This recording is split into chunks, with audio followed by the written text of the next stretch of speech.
Happy Wednesday, everyone. Welcome to Testa and Neal. Keep it real right here on WWSU 106.9 FM or our YouTube channel. However you're hanging out with us, we do appreciate it. My name's Shea Neal. Alongside with me, Parker Testa. Parker, man, we're down to the home stretch. I don't know how many shows we're going to do next week, but I do know we have 3 more this week and then, maybe a handful next week. But I do know the summer's coming to an end fast, but it's been a blast.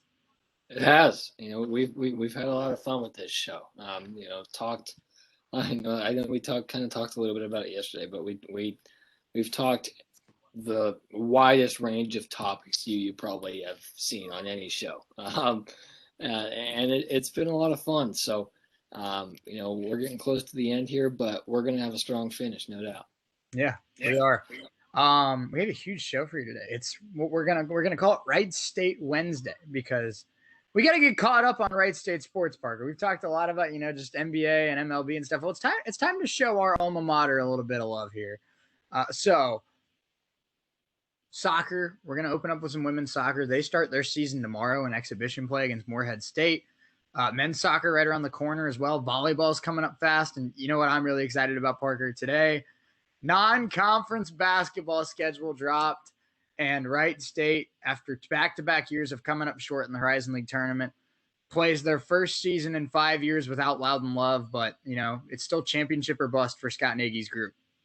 It is. And I expect nothing less from a Scott Nagy coach team. And they're going to be a competitive group. I know we'll talk more in depth about them here in a little bit, but they've added some transfers. They have some incoming freshmen that are going to be real strong for them. So they look like a strong group. They do. So I'm excited to talk about that. It's a really fun schedule, actually, Parker. The non-con's always pretty fun, but, there's a couple games in here that maybe aren't incredibly exciting, but a huge tournament in Naples, as well as games against NC State, Akron, Marshall, and Purdue. So I'm really, really excited to get into it. I think Scott Nagy and the basketball team look like they're starting to adopt the philosophy of the baseball team, and it's, hey, let's play some teams that might beat us early in the season, but they'll have us battle-tested for conference play. And Wright State's shown at times over the last couple of years that maybe they weren't fully battle-tested for conference play. Well, you're going to have to go up against teams like Northern Kentucky with Marquez Warwick and Trayvon Faulkner, teams like Milwaukee with Pat Baldwin Jr. and DeAndre Golston, teams like, the defending champion Cleveland State Vikings with Torrey Patton and Al Eichelberger and Craig Bodeon and Trey Gomillion and one of my favorite coaches in the conference, Dennis Gates. There's a lot of talent. There's a lot of contenders, I should say. There's a lot of contenders in this conference, and I give Scott Nagy and this program a lot of credit for taking on some Big Ten teams, taking on some ACC teams, going to a tournament, an invitational, and playing a lot of tough road games in the non-conference so that when conference play gets here, this team's been to war. Yeah, and that's the mindset that I think Scott Nagy wants, and I think that's the mindset for most coaches on this campus. I got the chance to talk to Coach Sogard before they started their year last year, and he said they like to be really tested early with really tough opponents, and those 3 opponents early last year for the baseball team were were Vanderbilt, Alabama, and there's one more. Was it Carolina, or was it the year before? I think that was the year before.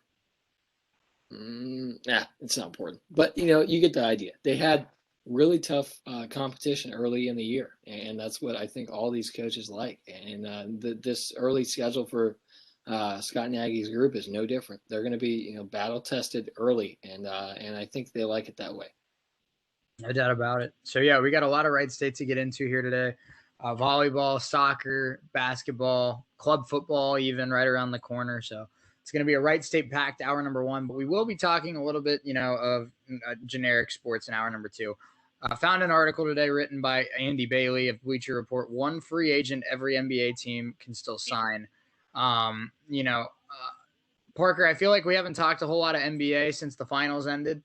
We've talked a lot of MLB, a lot of NFL, which deservedly so, but I think it's good to kind of take a day away from baseball and football and bring back a little bit of an NBA topic. And it's interesting because, the NBA is one of those sports where, if you're not getting better, you're getting worse. And so every team, whether it's the Orlando Magic or one of the bottom feeders, or the Bucks, the defending champions, the Lakers.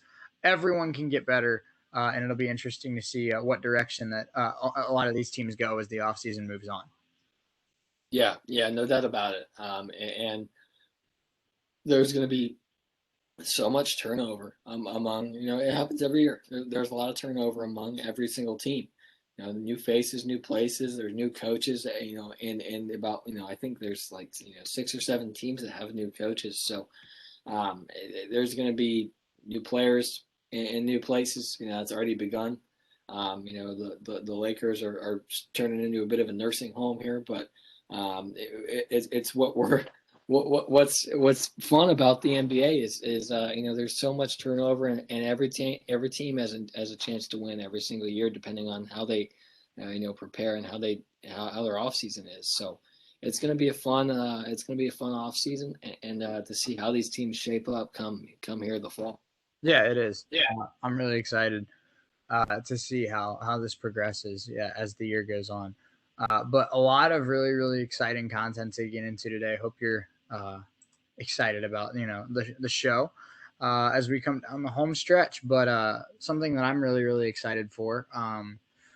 I will say that yesterday was one of our final 2 orientation days of the summer. We have one more on Friday or Saturday, but it's just been a really, really fun summer because it feels like we've talked about this maybe a few other times, but in my time, I don't think I remember this amount of buzz and excitement surrounding our station, and that's exciting. I mean, we have the potential to be close to 40 members at the start of the year, which maybe doesn't sound like a lot to a lot of people, but we were sitting at, I think, 12 active members when the summer started, so we could be potentially adding almost 30 new people, which is insane, and really, really exciting for the future of the org, as well as, I mean, just collab projects that we really hadn't done in the past. I feel like we hadn't done a great job of reaching out to every org that we could have reached out to.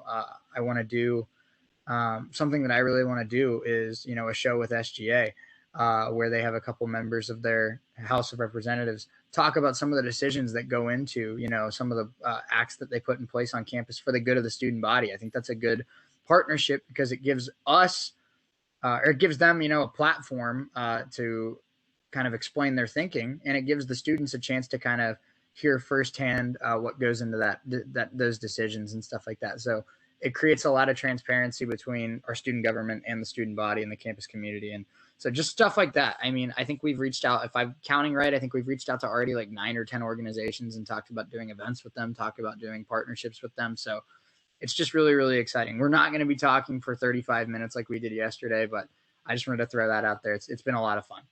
It has, to meet all these new people, and all these great leaders that this campus has, with these organizations it's spectacular. And I know we went on and on and on and on about it yesterday, but it's just because we're excited about it. There's so many exciting things happening with, all around campus. Events are starting back up.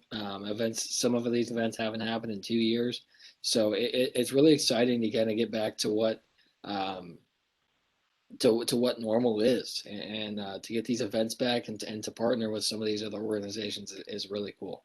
It is, and something that I'm really, really excited for. And if you're, if you're a Wright State University student, or if you just, if you're part of the Wright State community, I highly recommend coming to Fall Fest on August 27th, first Friday of the fall semester.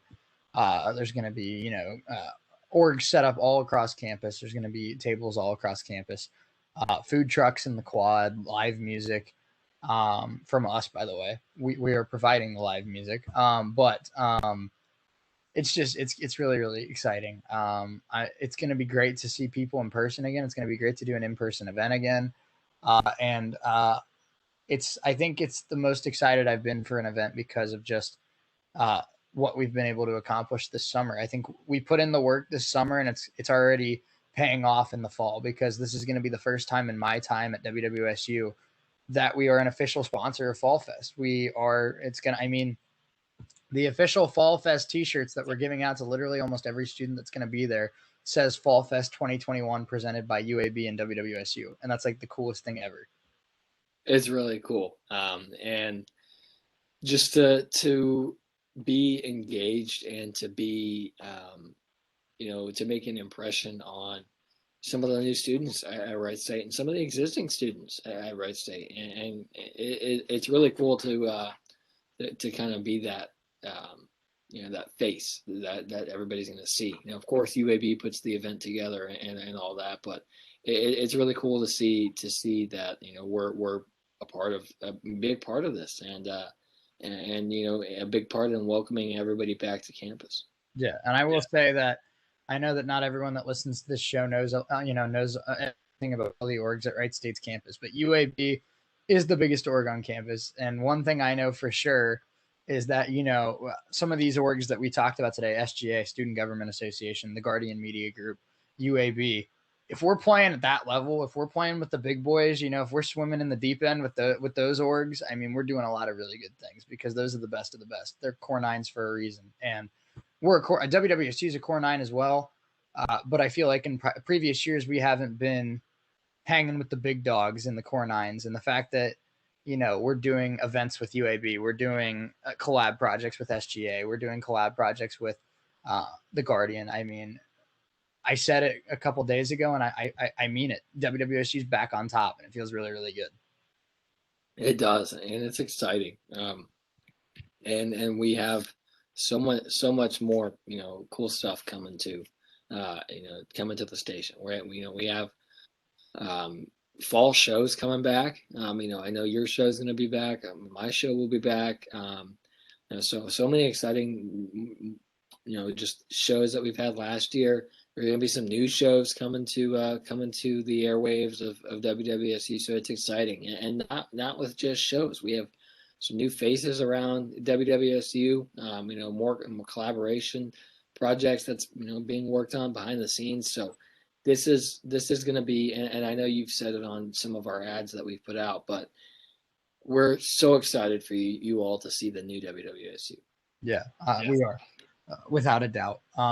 It's a really exciting time, and I think that's just the best way we could sum it up is the new WWSU. This is something that we've never done before, and it's exciting because I've seen our engineer Patrick has been with the station for 9 years, and he literally, after our meeting today, went back into his office and I overheard him talking to our programming director Scotty and said, I'm just so stoked for fall because for the first time in 2 years, it just feels like we're so involved and we're so out there with other orgs and all that kind of stuff. And I mean, stuff like that's what makes me just through the roof excited because, I can go around campus with, the title of president of WWSU or general manager of WWSU all I want. But I mean, the fact that I feel like that the rest of our staff and people outside the organization and staff members and all that kind of stuff are excited about what we're doing, excited about the direction we're going. I mean, like I said, you can have the title, or like we learned this weekend, I should say, you can have the title all you want, but actions back it up, and actions are what makes you, who you are. And it feels good to know that some of the stuff that we've put into place it's starting to pay off.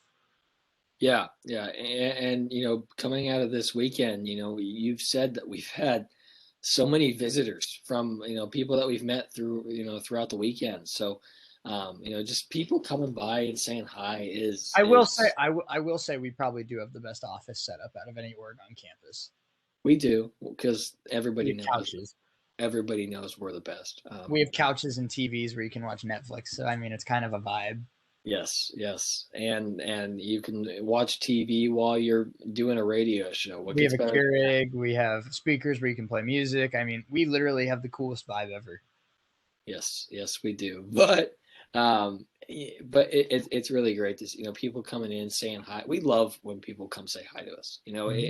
They're more often than not, it's just us in there, and we don't have a visitor all day. So when people come by and say hi, we're over the moon excited about it. So, but yeah, everything going on right now is really exciting. We're having lots of fun getting ready for all the events, and we're gonna have more fun at the events. And we say it all the time, and I'm gonna say this again. It probably won't stop until this show is done for the summer, and it will more than likely continue into the fall. but we're having more fun than anybody else on campus. Oh yeah. Last thing I will say, because I do want to get into talking about some Wright State sports. Which, by the way, another thing that we're working on at WWSU is getting athletes back into the studio for interviews, getting coaches back into the studio for interviews, and us being sports guys, that makes me thrilled. Literally had the volleyball team in my office a week ago trying to start to set that up. I'm very, very excited for getting the athletes back in studio. It's been way too long. So just something that the last thing I kind of want to bring up is just kind of going back to, like I said, the fact that, we're starting to play at the highest level again. We're starting to hang with the big dogs of UAB and the Guardian and SGA and Black Student Union and stuff like that. I mean, if you're in the same conversation as orgs like that, I mean, you're doing something right. That's like being, an NBA player and somebody throws you he plays a lot like Kevin Durant. Like, that's a big deal. Where I think it was summed up best by the Guardian editor-in-chief, our friend Mackenzie, where she said, we're so competitive with each other, but at the end of the day, it's fun, and it's a great experience to have people that are willing to play at that level and willing to compete at that level. And I think that's kind of my day-to-day mentality as well. I am very thankful for our student body president, Jonathan, the president of UAB, Jeff, Mackenzie, people like that, because they all have the same kind of drive, the same kind of motivation, the same kind of talent that we do at WWSU. And we get really competitive. There's no doubt about it. But at the end of the day, it's just really, really fun and really, really, a really, really good thing to have for Wright State as a whole, to have orgs that are willing to, go toe to toe with that level. Yeah, it is. And it's really exciting to see the willingness for everybody to work together on campus is awesome. And it's really exciting to get back into, get back into the year. There's so many exciting things going on and between all the different organizations here on campus. So come see not only us, but let's come see all of us. Come to Fall Fest, like you said at the top of this. Come to Fall Fest and see all the fun stuff that's going on. Come to Fall Fest, grab a shirt. Come see our table, but make sure you grab one of the shirts because I'm gonna start to be plugging this, because it is officially now Fall Fest 2021, presented by UAB and WWSU. So over the next 2 weeks, you're probably gonna get sick of me saying that, but you're going to have to deal with it, because for the first time in my time at WWSU, we are an official sponsor of Fall Fest. So there you go. Yeah. So like we said, it's exciting. We're getting our name out there more, as much as possible. And I know you all have probably gotten sick of us on social media, promoting the station, promoting our shows, promote all this other stuff, but it's exciting for sure. Now, Parker, I will say, before we move on to Wright State sports, I have been working on some new commercials for our station, trying to get some modern music to them, trying to kind of revamp the playlist. I think they sound really, really good. I think it makes it a lot more 2021 vibe. But since we're talking about Fall Fest, since we're talking about WWSU, what do you think? Should we debut them right here? Go for it. Let's do it. Well, we have 3 of them. I'll play all 3, but enjoy them. This first one is just kind of a welcome back to WWSU. Welcome to the new era of WWSU 106.9. Take a listen. What's up, Raider Nation? This is Shea Neal, General Manager of WWSU 106.9 FM. Have any interest in joining our historic station, whether that be in music, marketing, engineering, programming, or sports? We're happy to have you on board. Feel free to contact us on our website at wwsu1069.org or contact one of our director staff members at WWSU 1, 2, 3, 4, 6, or 7 at wright.edu. Make sure you follow or find us on our website there for more information. We can't wait to hear from you. Welcome back to Campus Raider Nation. We hope you love the new WWSU. I'm just saying, I like the vibe. I think like I said, there's only so much you can do with commercials. I know that nobody thinks commercials are entertaining, and that's okay. But compared to, generic guitar echo sound effect bed that we've been using for a while, I just think that makes it way more fun, way more college atmosphere. And you hear that while you're walking in the hallways outside the station, I think it's a lot more cooler experience than Pass It On. Yeah, it is for sure. And the new commercials are really cool, whether it's promoting our stations, promoting our different departments, promoting whatever it is. Lots of new sounds, lots of new voices on our airwaves, and it's exciting for sure. So the next one I'm going to play is the Fall Fest preview. I'm really, really excited for this one. This one's actually, I think, my favorite of the three that we did. But like I said, one of the official sponsors of Fall Fest for the first time in my time here, and it's really, really exciting. And so take a listen. Fall Fest 2021, presented by UAB and WWSU.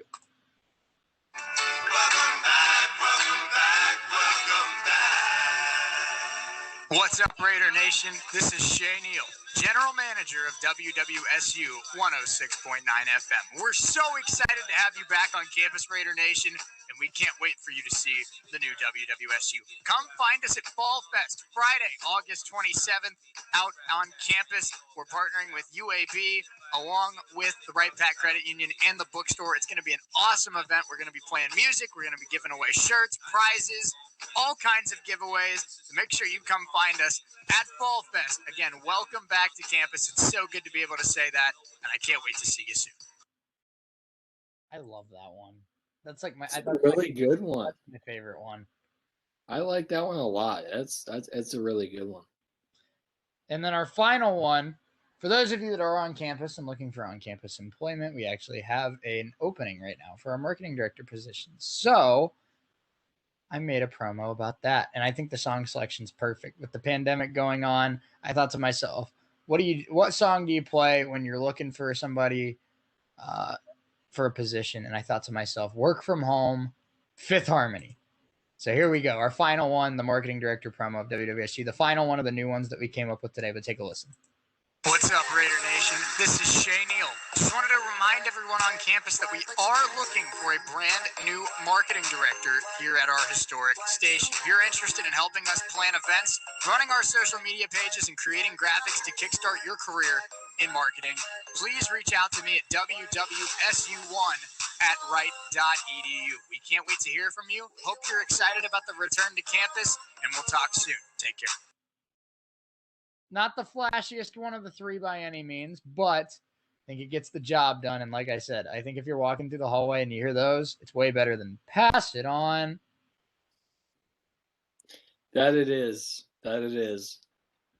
Yeah, no, I'm really, really excited. And I mean, they're not all going to be me, I promise. I was just the only one that was in the studio today, but we'll eventually have other people do those too. But I think it's just cool to have, music for music that people are listening to, just kind of part of our commercials, and we have the rights to them, so why not?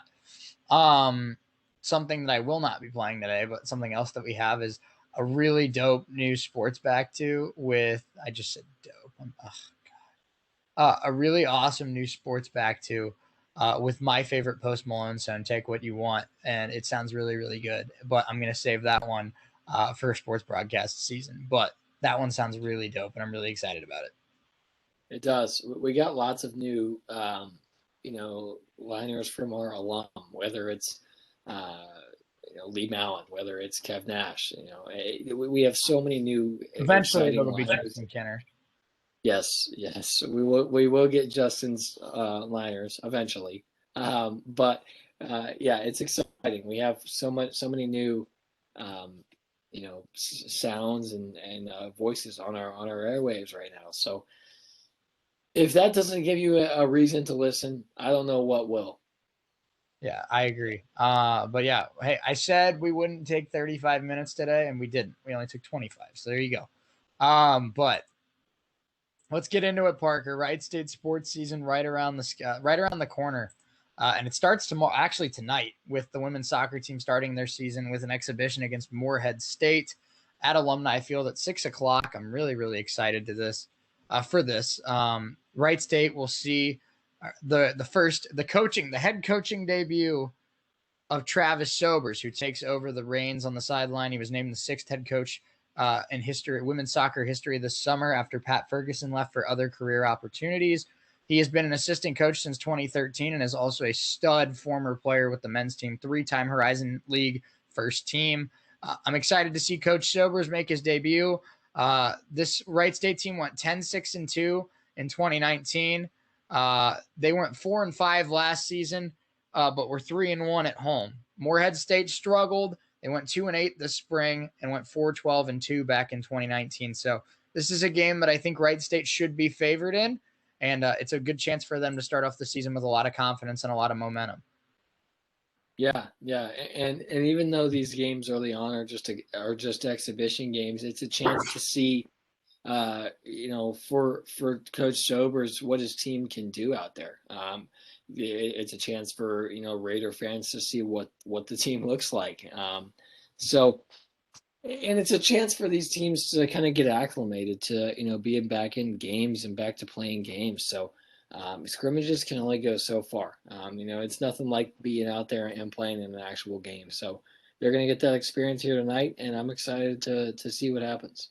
Absolutely. I couldn't agree more. A couple players that I'm really, really excited to see as the season goes on, Parker. I mean, there's just a couple of really, really good players on this team. Obviously,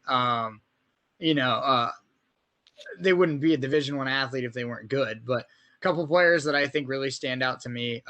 There's 3 that I think really stand out to me. One, probably the best attacker on this team, Destiny Johnson, the 5th-year midfielder from Zanesville, Ohio. Destiny Johnson missed a lot of last year with an injury, but she's a difference maker. She's a game changer. In her last season in 2019, started every single game of the season, 9 goals. That led the team, and she also had 5 game-winning goals. She's just, like I said, I think she's their best attacker, and she's also probably the most experienced player on this roster. So I expect a huge 5th year from Destiny Johnson. I do too. It's going to be, really exciting to, see what Destiny Jackson does here. There are so many fun players on this team. And, they play hard. And I think Coach Sobers likes that a lot, about this team. And he really preaches that. So this team is going to be fun. I'm really excited to see what they come out and do here tonight. Yeah, me too. Another player that I'm really excited to see is a player that we've heard a lot of as her career has continued. She's just gotten better and better every single year. I'm talking about Josie Krup, a 5'1" senior forward midfielder from Springfield. She went to Catholic Central High School. She didn't really play. I mean, she only started 5 games in her in 2018, only 6 starts in 2019, but appeared in 9 matches a season ago, had 4 goals. That led the team. So she, with Destiny Johnson out last year with an injury, she really emerged as one of the top scorers on this team. And with both Krupp and Johnson on the field at the same time, I mean, this Wright State offense could be really, really nasty. And I'm really, really excited to watch them. And I think this could be one of the better offenses in the Horizon League. Very well could be. And they're fun. They struggled a bit last year, but I think they're going to have they're going to come in and they're going to have a fun year. New coaching staff, and they look like they're going to be a fun team for sure. Yeah. And the final player I wanted to touch on that I think doesn't have the numbers yet that Destiny Johnson or Josie Krupp have, but I think has the potential to put up those kind of numbers. I'm talking about the junior forward, number 22, Kalyn Holinski, 5'7" from Belleville, Ohio. She appeared in 16 games her freshman season, had 2 goals, including a game winner. Last year started all 9 games. Only had 3 shots, 1 on goal. So it wasn't, it's not the numbers that you'd want to see yet. But this is a player that I know that they were very high on when they recruited her. And obviously she's already starting as a sophomore heading into her junior season. So they believe in her. And like I said, I think this Wright State team, I don't think their defense is going to be poor by any means, but I think this is just built like an offensive team. I think, especially for a soccer team, I think this is going to be a team that scores a lot of goals. And I really, really am excited to see the 2 forwards up front, Josie Krupp and Holinski, with Destiny Johnson in the middle, setting things up. I mean, I think that could be a 3 where I think we could see all 3 of those players on Horizon League first team at the end of the year. We very well could, and I'm excited to see what happens here. They're going to be a fun team for sure. They play quick, and the two forwards up front, like you said, are lifeblood of this offense. But and like you said, I think it's more of an offensive team than a defensive team. But they're going to score a lot of goals, I think, and they're going to have a heck of a year. I agree. I think this could be the year that they really compete for a Horizon League championship. I'm very excited to see what this team has gotten better and better every single year that I've been kind of paying attention to them. So I'm excited. When I first got to campus, I mean, they were kind of a lower middle of the pack team that was finishing under 500. And last year, I mean, like I said, they only lost one game at home. And this year, I think their expectation this year is to be in the top four and probably compete for a championship. So I'm very excited to see what they're able to accomplish as the season goes on. Like I said, their first game of the season tonight against Morehead State in exhibition play. So this will be a really exciting game, and I'm excited to see what they do heading into this year. But Parker, last season, Northern Kentucky went 7-0-1 in conference play, and Milwaukee went 7-1. So I think those two teams are still the teams to beat. But I think Wright State expects to make that jump and start competing with teams like IUPUI, UIC, Cleveland State, these teams that are kind of 3, 4, 5 in the conference. And who knows? I mean, if you start beating some of those middle of the pack teams, you find yourselves in a big game against Milwaukee or as well as Northern Kentucky. Maybe you pull off the upset. But I think this team definitely has the talent to be a contender this year. It's all about execution on the field. Sure is. And this is something that I think Coach Sobers knows. This non-conference is not easy, but then you get into conference play. Your first match of conference play is in Milwaukee against Milwaukee, and then you have to wait the entire season before you get to see Northern Kentucky. That's their last regular season match at home on October 27th. So this schedule is going to be a grind for sure. But I think Wright State has the talent to be a better team than most people think. Absolutely. Senior night against Northern Kentucky, that could be a huge game if this team, meets their expectations. But Miami and Morehead in exhibition. Miami, that'll be on Sunday afternoon. I might try to make it down to Rensselaer for that game, honestly. But definitely will be the first game of the season, of the regular season, against Marshall on August 19th. Their first home game of the regular season will be August 26th against Bellarmine. Parker, I don't know for certain what our fall sports schedule looks like yet because I'm not the sports director anymore, but I'm sure if we're able to do it, we'll be at Rensselaer. Yeah, for sure. If scheduling allows us to be out at Rensselaer, we'll certainly be out there. So, I'm excited to, get back to it. And if, like I said, if scheduling allows, we'll be out at Rensselaer for sure. The conference schedule is exciting. I'm excited to see teams like Youngstown State, Detroit Mercy, Northern Kentucky, UIC. But a game I'm really excited to see, and I hope we get to do, is September 9th, Thursday night against Butler. Butler, obviously formerly of the Horizon League. They've been in the Big East for a while now, but it'll be cool to see Butler make a trip back to Horizon League country, and I'm excited for that one coming up in September. Yeah, I am too. It's going to be fun. This, like you said, this conference schedule's really fun, but this non-conference is unlike any other on campus, I think, this season so far.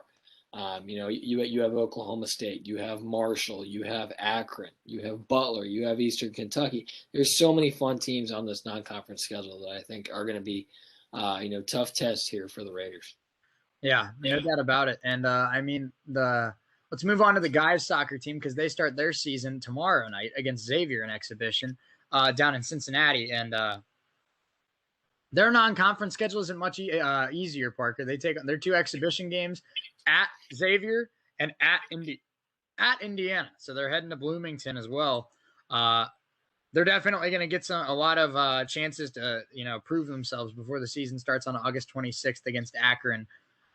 With 3 exhibition games against Xavier, Indiana, and Western Michigan. But I'm really, really excited to see this team in action. Their first home game of the regular season will be September 2nd against Bradley, but a game that I'm really, really looking forward to. The defending champs from a season ago in the Horizon League. Wright State was Horizon League champions, I should say, just a few seasons ago. But the men's soccer bracket is one of the more competitive sports in the Horizon League, and I'm very, very excited to see how it unfolds this year because there's so many competitive teams in this that have a shot at a championship. Where last year Northern Kentucky won by 1 point over Oakland, 2 points over UIC, 3 points over Milwaukee, and only 5 points over Wright State. So the top 5 were separated by only 5 points at the top of the conference. So, I mean, this is going to be an absolute dogfight. Wright State will take on, Green Bay. They'll take on Northern Kentucky on the road in late September. That'll be a huge game in Highland Heights. Milwaukee comes to town. Oakland comes to town. Cleveland State comes to town. I mean, it's just going to be a dogfight all season long, and I'm very, very excited for soccer season. Yeah, I'm excited too. It's going to be fun. Both men and women's soccer have fun teams this year, and schedules are really fun as well. So I'm really looking forward to that Bradley match, first home match of the year on September 2nd. And then you go further down into the schedule. You get teams like Marshall. You get teams like Detroit Mercy, Cleveland State, of course, Northern Kentucky, and Highland Heights. So this schedule's fun for sure. Yeah. No doubt about it. This men's soccer team, I'm not gonna lie, I know a little bit more about them than I do about the women, at least as of now. But this team has so much talent on it. I'm really excited to see what Jake Slumker does here this season with the guys. But a guy that I'm really looking for to have a huge season are two guys in the midfield: Harvey, Slade, and Braden Mcnitt, 2 fifth years. Braden Mcnitt out of Brighton, Michigan. He's just been an unbelievable playmaker in his career as a Raider. And Harvey Slade just has great size out of Bournemouth, England, 6'4", 160 pounds. This is a guy that does not lose many, fights for the ball because he's huge. Yeah, for sure. He's just comes in and just dominates other players. Dude's 6'4", 160. I mean, how you gonna take the ball from him really? So it's gonna be it's a fun team for sure. You have so much talent on this team. You have, of course, Logan Thompson, the senior forward. You have, like you said, Harvey Slade. You have Ian Gomez, the senior from Ghana. You have Braden Mcnitt. You have, Joe Guadio. So much talent on this team. You have the 5th-year defender, Wayne Walter.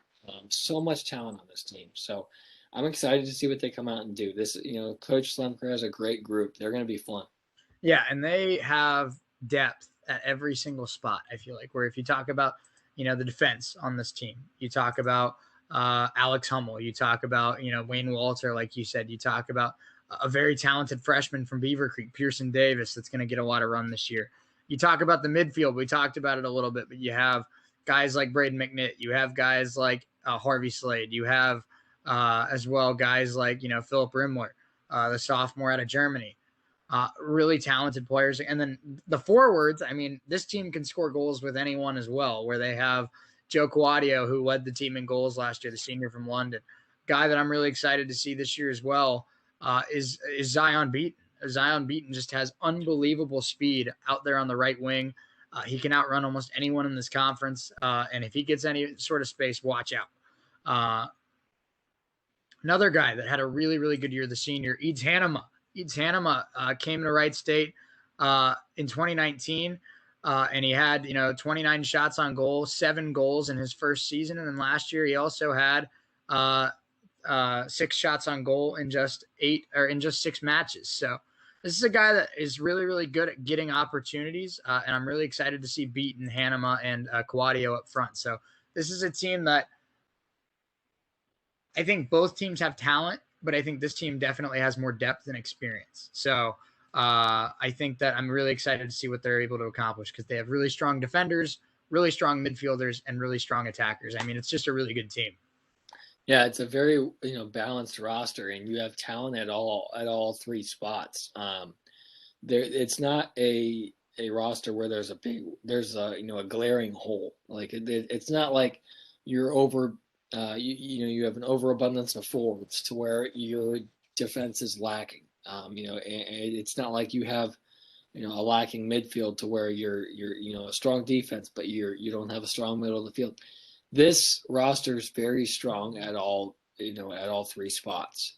So you have strong forwards, really good midfielders, and strong defenders as well. So this roster is balanced. It's fun, and they're going to have a good year. Yeah, I think they are. I'm really excited to see what they're able to accomplish as well. Parker, we still got a little bit of time, and we still got to get through football, volleyball, and basketball. So let's move on to club football here, and I'm excited for this, Parker. I know club football doesn't get a lot of the same hype that some other sports on campus do, but we're going to be doing club football games this year, and I'm really excited to be back up there at the field. Their first game will be on September 11th. They have a scrimmage against Ohio Rage, but their first game that we will be doing in the regular season, September 25th against Columbus State. They also have Michigan State, Detroit, and Ohio State coming to town this year. So only 5 home games, a scrimmage, and 4 regular season games, but club football was so much fun to do a few seasons ago. Obviously, last year kind of ruined a lot of things, but I'm very, very excited to see this club football team. And I'll tell you what, they might have the best defensive lineman out of any club football team in the league, and Nolan Jackson. This guy is just an absolute mauler, 6'4", 260 pounds. One of the nicest dudes you'll ever meet. But on the football field, just absolute mauler. I've seen this guy. He's been double teamed, triple teamed since his sophomore year. It doesn't matter. This guy is going to get 10, 11 sacks this year, and there's no doubt about it. And I mean, he's one of the best football players club football has to offer anywhere in the Midwest. Yeah. And this schedule is really fun. Like you said, only 5 home games, but 4 of those being regular season. But you have Columbus State, you have Michigan State, you have Detroit Christian, and then you have Ohio State. So this season is going to be a fun one. I'm really excited to get out to the field there and call some club football. Me too. We talked about Nolan Jackson a little bit. Nolan Jackson's just really, really good. But another guy that I think really, really makes this team go, the captain of one of the captains of the defense, the linebacker. He's a Dayton area kid as well, and that's of course number 3. I'm trying to. Good Lord, like my spacing. I literally just texted this guy like a month ago, but. They just have really good players across the roster, but I'm excited to see. I think this team's always been really built on the run game, and Cody Smith, of course, will make sure that stays the same this year. The Centerville High School kid, he was really, really good last year, and he's bulked up this year. Parker, I don't know if you follow Cody on Instagram, but this dude's jacked. You can tell he's hit the weights all summer long, and he's going to do really, really good things this year. Yeah, and they're a fun team. So you have talent on both sides of the ball here. So I'm excited to see what they come out and do. The schedule's fun. They have some, they're going to face some tough teams, but I think those tough teams are good tests for them. And I think they have a chance to win every single one of their games on this schedule. Yeah, and I finally. I don't know why it was taking me so long to, remember the linebacker, but number 3, of course, Quan Williams from Trotwood, just a really, really good player. From Wayne, just a really, really good player, and had a couple injuries that kind of slowed down his high school career. But when this guy's on the field, he's a magnet. He's a dude that feels like he makes 70% of tackles across every single game, and I mean. He's the captain of the defense for a reason. He plays middle linebacker, and he's just a rover. He's the guy that's around the ball every single play. And with him and Nolan being seniors this year, I'm really excited to see this Wright State defense. I am too. He's the guy who can, like you said, magnet. He's in on every single play defensively. So I think this is going to be a really strong Wright State defense here, and they're going to be a fun team to watch for sure. They are. Let's move on to volleyball, Parker. One of our favorite sports to cover on campus. Great group of people, and their schedule is very exciting as well. Right around the corner. So, it's good to be back in the swing of things with the season starting. But The first exhibition for the volleyball team will be August 21st at 4 p.m. against Miami of Ohio. We're going to do our very best to be able to call that game. We will let you know for sure when we know. But then they go to the Spartan Invitational. They'll take on Western Michigan and Michigan State. And then head back to McClin to take on Ball State, Marshall, and DePaul in the True by Hilton Dayton Beaver Creek Invitational. I'm very excited for that. And then there's the Flyer Raider Invitational, Parker, where they'll take on Central Michigan and Illinois State at McClin, and then head down the road to take on the Dayton Flyers, which we saw Dayton and Wright State square off last year. It had to happen again. Yeah. They would be not giving us what we wanted if they didn't give us that Dayton and Wright State match again this season. It was a lot of fun. So this schedule is going to be a fun one for sure for the Raiders. They have Miami in exhibition to start the year coming up here next Saturday, but you have really solid teams here that they're going to be facing going against. You have Ball State, you have Michigan State in exhibition, of course. No, I'm sorry, that's regular season Michigan State. They're up there in the Spartan Invitational in East Lansing. So and then you go down here. You have UD, you have Illinois State, you have Marquette, you have NKU. And so there is lots of, fun teams just even before conference play starts. Mm-hmm. Yeah, there is. And then NKU obviously really, really talented with players like Anna Brinkman, Riley Briggs, Abby Kanakry. But don't forget about that UIC team, Parker, that got to the Horizon League Championship last year with 13 true freshmen on that roster. They're all back, obviously a year of experience under their belt. And they still have, one of the better players in the Horizon League in Paula Santiago. So that UIC team's really, really good. And obviously Milwaukee's talented. Obviously NKU's talented. But as of right now, I think UIC is the biggest threat to Wright State. I do too, especially after the year they had last year. They weren't, or they were in the Horizon League Championship for a reason. They're a strong team, and they have some lots of talent on this team as well. So as much fun as these non-conference matchups are going to be, I'm really excited for Horizon League play. No doubt about it. And let's get to this. This season. This roster is just stacked, Parker. Let's be real. It's the same. It's basically the same team from last year. Okay, here we go. Let's just rattle these off. Because it would be unfair to pick 2 or 3 players to talk about. But we'll just go. Here we go. Senior Jenna Story, by the way, Horizon League Defensive Player of the Year 2 times already. Lainey Stevenson, Horizon League Setter of the Year, senior. Sam Ott, who had a huge freshman year. She'll be a sophomore coming back as an outside hitter. Ellie Roskop, the senior. You'll have Nisa Baker as a 5th year, first team all-conference, by the way. Celia Powers is back for a 5th year, first team all-conference, by the way. Teddy Sauer is back for a 5th year, first team all-conference, by the way. Megan Alders is back for her junior season. Allie Matters, Dan O'Keefe. This is the best roster in the Horizon League. It's really not even close. And if this team plays even close to their potential this year, I think we're talking back-to-back ships. I think so too. They, like you just heard, very, very similar team here. They lost very few players.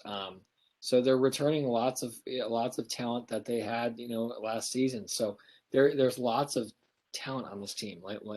You just named off a few of them. You go down the whole roster. This entire roster is so much fun to watch. So they're going to have, all the other teams in this conference has their hands full with Wright State. They do. No doubt about it. It's not.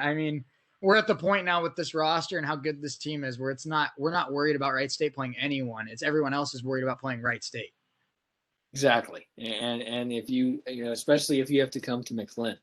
So they bring more energy than any team I've seen. So especially with the confidence they have going in and just the energy they bring to the to the court every single night. It's really just fun to watch for sure. Well, and here's the thing, Parker. This team, if other than the UD match, went undefeated last season. This team has lost 3 matches at home in the last 3 years. And this year, if you thought it was hard to beat them at home last year, guess what? the fans are back this year, and something I can vouch for 100%. Wright State volleyball fans are some of the craziest and most passionate fans anywhere in the Horizon League. McClin's going to be rocking every single game this season. I'm excited for it. And by the way, I just did it. Match. I know. Yeah, I was about to. We're starting to transition back into it. I was about to say something, but you caught yourself. I'm proud of you. But thank you. That's it's really exciting for sure. I'm excited to experience the quote unquote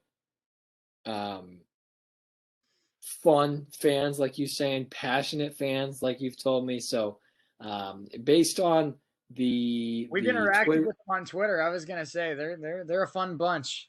Right. Yeah. I was about to say, based on the Twitter interactions I've had with them, they're a fun group. So I'm excited for all the fans to come back to McClin, and excited just to get back to it. It's like you said, we're going to try our best to be at the exhibition match against Miami on the 21st. We're going to try our best, but it's exciting for sure. Can't wait to get back to it. Yeah, unfortunately, I'm not going to be able to be there. I've got something else I'm doing that day, but I'm sure, like we said, if we can make it work, I'm sure you and Scotty will be on the call. We'll figure it out.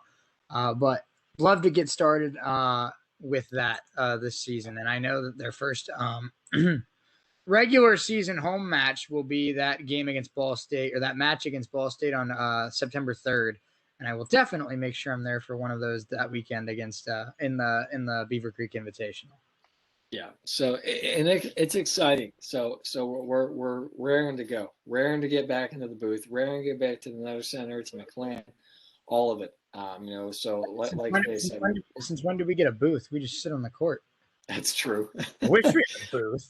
But we're excited. Like Shea said, we're gonna try our best to be there. Worst case scenario, it's just me, but we'll and I apologize for that in advance, but we'll do our best to be there. So we're excited to get back to McClin. I can call the game remotely from Hot 102.9. We'll have you call in and call the game. There you go. That works. Okay. Call the match. Well, we've made them wait long enough. Wright State men's basketball non-conference schedule came out today. Let's talk about it. They start the season on November 9th against Lake Erie. The Lake Erie Storm. Parker, I'm not going to lie to you. I'm not very worried about losing that game. I'm not either. I am not either. This seems something tells me Tanner Holden and Grant Basili are going to be a little bit too much for the Lake Erie Storm to overcome. This seems like the cupcake match of the non-con this season. Well, their non-con's very difficult, so I think Scott Nagy threw him a bone and said, "All right, here's our Lady Queen of the Peace Tech. Go beat them by 60 and take your free dub." Our Lady Queen of the Peace Tech. That's a new one. Yeah. But yeah, that's exactly what that is. It's a lot of fun to get back to the Nutter Center. Lake Erie is their cupcake game for sure. Not match. Almost said match. Caught myself. That would be so ironic though. We call basketball games matches all year, and we call volleyball matches games all year. It happens. Oh. You told me going in you're gonna flip flop them, and that I did. But yeah. I wish I could say it gets easier in year 2, but it doesn't. But this is a fun non-conference. You have Lake Erie to start them off. You have Marshall, on the road. You have Purdue in West Lafayette. You have the Naples Invitational, where they'll take on George Washington, followed by either Kent State or James Madison. And then they'll have ETSU. I think that's East Texas. They'll have Murray State, Missouri State, and Long Beach State on the other side of the bracket. And then they round out the home games of the non-conference with Akron on December 15th and Tennessee Tech on December 18th. Both those games at the Nutter Center. So this non-conference is fun, Shea. I'm excited. And what's going to be a little weird, Parker, but going back to the Nutter Center in December, when there's snow on the ground. We didn't really have to deal with that as much last year as we did in years past, but something hits different when you're going to do a Friday night basketball game. The Netter Center's packed, and you got to get over 3 inches of snow to park your car. Yeah. So hopefully Nick lets us back in the media a lot this year. Fingers crossed. Fingers crossed. Hopefully. Nick, if you're listening, do what we say, please. Nick, I'll give you $20 if you let us park in the media a lot this year. But yeah, it's exciting for sure. So this Wright State team looks like a really strong team. They do. Of course, they lose Loudon Love, which hurts, obviously. It really hurts. But, of course, you have Grant Basile, who's the starting five, the starting big this year. Mm-hmm. You have Trey Calvin back. You have Tanner Holden, Hubricht. You add in Keaton Norris. And Keaton Norris is going to be a stud. He is. And then you have C.J. Wilborn, the transfer from Milwaukee. You have Riley Voss, another transfer. Brandon Knoll, who's going to be strong for him as well. And then you have the typical guys you'll see on the Wright State Raider men's team. You got Tim Finke, you have James Manns, you have Andrew Welledge, Hubricht, and then Holden, Calvin, and Basile round out that group there. So this is a fun team. They're going to be a handful for most teams in this not only in the Horizon League but possibly in all of Division I. Yeah, they're going to be really, really good. And that game against Lake Erie, I'm putting Grant Basile on 2020 watch. I think he can end up with 20 points and 20 rebounds. It's possible, and he's going to be. Basile, I mean, I know I'm a Wright State fan, and I know it's early in the year, but I'm going to just say it now. Basile is one of my 3 or 4 top candidates for Horizon League Player of the Year. Yeah, mine too. And he's gonna have to step up here for the Raiders. They lose Loudon Love. And so he's gonna be the new big guy. Here for Scott Nagy. Changes his number, goes from 21 to 00 this season. So Grant Basile, new number, new player here, hopefully. And I think hopefully it's a much better Grant Basile, which after the year he had last year, that's scary. I was going to say, if it's the same Grant Basile from last year, he's already an all-conference caliber player. If we see a better Grant Basile, we might see the best center in the Horizon League. So it's very exciting. Grant Basile I expect a big year, especially Tanner Holden as well, I think will be great. The guys that really I think are the X factors for this team are, the growth of guys like Trey Calvin, the growth of guys like Alex Hubricht, the growth of guys like Tim Finke. I mean, Tim Finke had a really solid year a year ago, but Tim Finke was a role player a season ago. And now with Loudon Love gone, Tim Finke's got to be the 3rd best player on this team. So is he ready to take that step up and go from solid starter to star? We'll see. But here's a tough question for you, Parker. We're coming down the stretch here in hour number 1. We got about 5 minutes left, but here's a tough question for you. Obviously, I think Pat Baldwin Jr. at Milwaukee is the favorite to win Horizon League Player of the Year.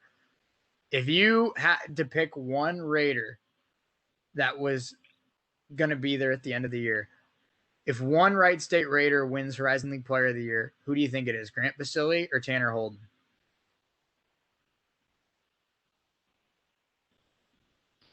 That's tough. This is going to be a weird answer for me. I think Holden is the better basketball player. I think Basile has a better chance of winning Player of the Year because he's more dominant. It's a fair point. And I think where I was going to come in is I think, like you said, Tanner Holden's more versatile. He's the better player. But Grant Basile, I think, has the opportunity to make more of an impact on this team. So I think pick your poison. You want the better player, the more flashy player, or do you want the guy who's just gonna run the basketball down your throat?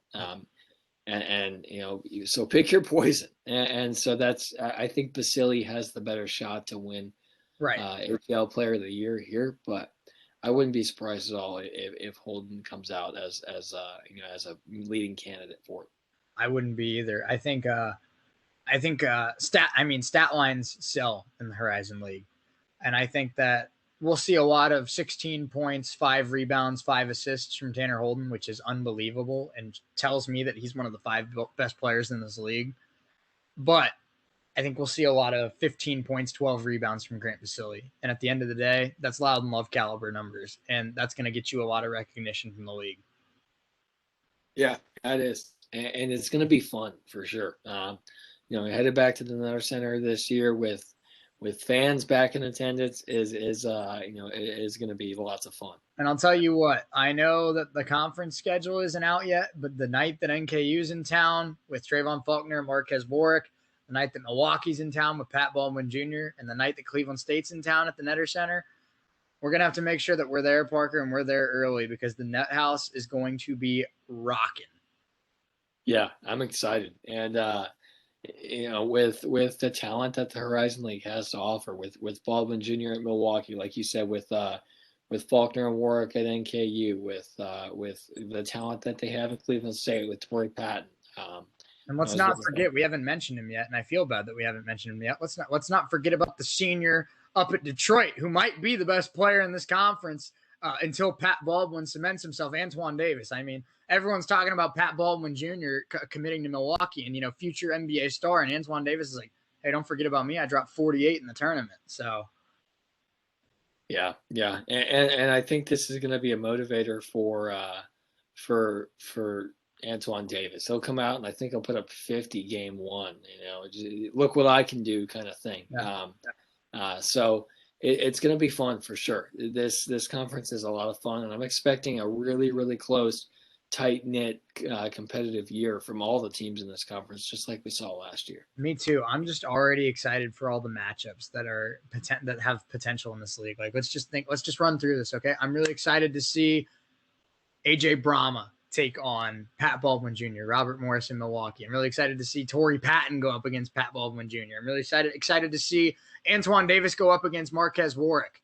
I'm really excited to see Tanner Holden go up against, Torrey Patton. I'm really excited to see Grant Basile go up against one of the best centers in this league in AJ Brahma. Like, there's so many star players in this conference. And yeah, at the end of the day, it's probably a 4-team race for the championship between Cleveland State, Milwaukee, Wright State, and NKU. But as we saw last year, Parker, there's upsets all the time in the Horizon League. So any given team can win on any given night in this conference. And as Wright State has learned the last 2 years, you can't take any nights off against any teams in this league, or you'll regret it. Yeah, you will. And it's really that's what makes it fun. That's what makes this conference so much fun is the competitiveness that it has. A triple overtime game, between Northern Kentucky and Cleveland State was so much fun. And that's what we like to see. I'm sorry, that was the buzzer beater was Cleveland State, but yeah, I know what you're talking about. It was IPFW in Cleveland State. Yeah, right, and so it's what's fun about this. That night of the quarterfinals was the best night of basketball in any conference that I've ever seen. So if we have anything close to that this season, it's going to be so much fun. And I already think it's going to be a lot of fun. So I'm excited to get back to the Nutter Center, back to McLean, back to the Alumni Field. So many exciting things going on here, and it starts here in the next couple of weeks. So buckle up. All right, Parker, we got less than 2 minutes before Pat yells at me for hitting this legal ID. But really quick, if the season, knowing what we know now, pick the top 5 in the Horizon League. I'll start. Number 5 for me, I'm going to go with a little bit of a dark horse. I'm going with IPFW. I like that they have Jared Goffrey back, Jordan Pipkins. I think they make a step forward. I think they end up in the top half of the conference. I think they come in 5th. Number 4 for me this season is going to be Cleveland State. I think the loss of Trey Gomillion is really going to hurt. They still have Craig Beaudeon. They still have Torrey Patton. They still have Al Eichelberger. They're still a really good team, really deep team. But I have them in 4th. I think they take a small step back. Number 3 for me in this conference is going to be Milwaukee. Pat Baldwin Jr. has a year for the books. DeAndre Golston's also a stud. But I think at the end of the day, they come up a little bit short. Number 2, I'm going with Northern Kentucky. Faulkner and Warwick, I think they have a big time here, and Northern Kentucky's back at the top where we expect to see them. Number one, I wouldn't be a fan if I didn't do this. Wright State figures it out this year, I think. I think Basili wins Player of the Year. I think Tanner Holden puts his name on the map for NBA scouts. And I think a guy to watch out for, Parker, I've said Keaton Norris multiple times throughout the summer. I think he's going to be a stud, but a guy that I really think takes the next step and becomes a star in this league, Tim Finke. I'm with you. So hang on 1 second. Before you give your 5, I have to hit this legal. So we'll start off hour number 2 with it. We'll be right back. Okay, go. So my 5, Oakland. I am loving Oakland's a good pick. What Greg Campy's doing up there. And they're always strong. So I think Oakland will be 5.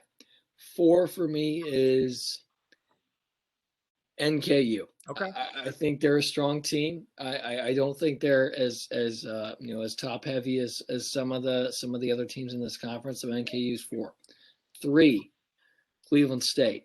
I'm really not gonna count them out by any means. They're the defending champions for a reason.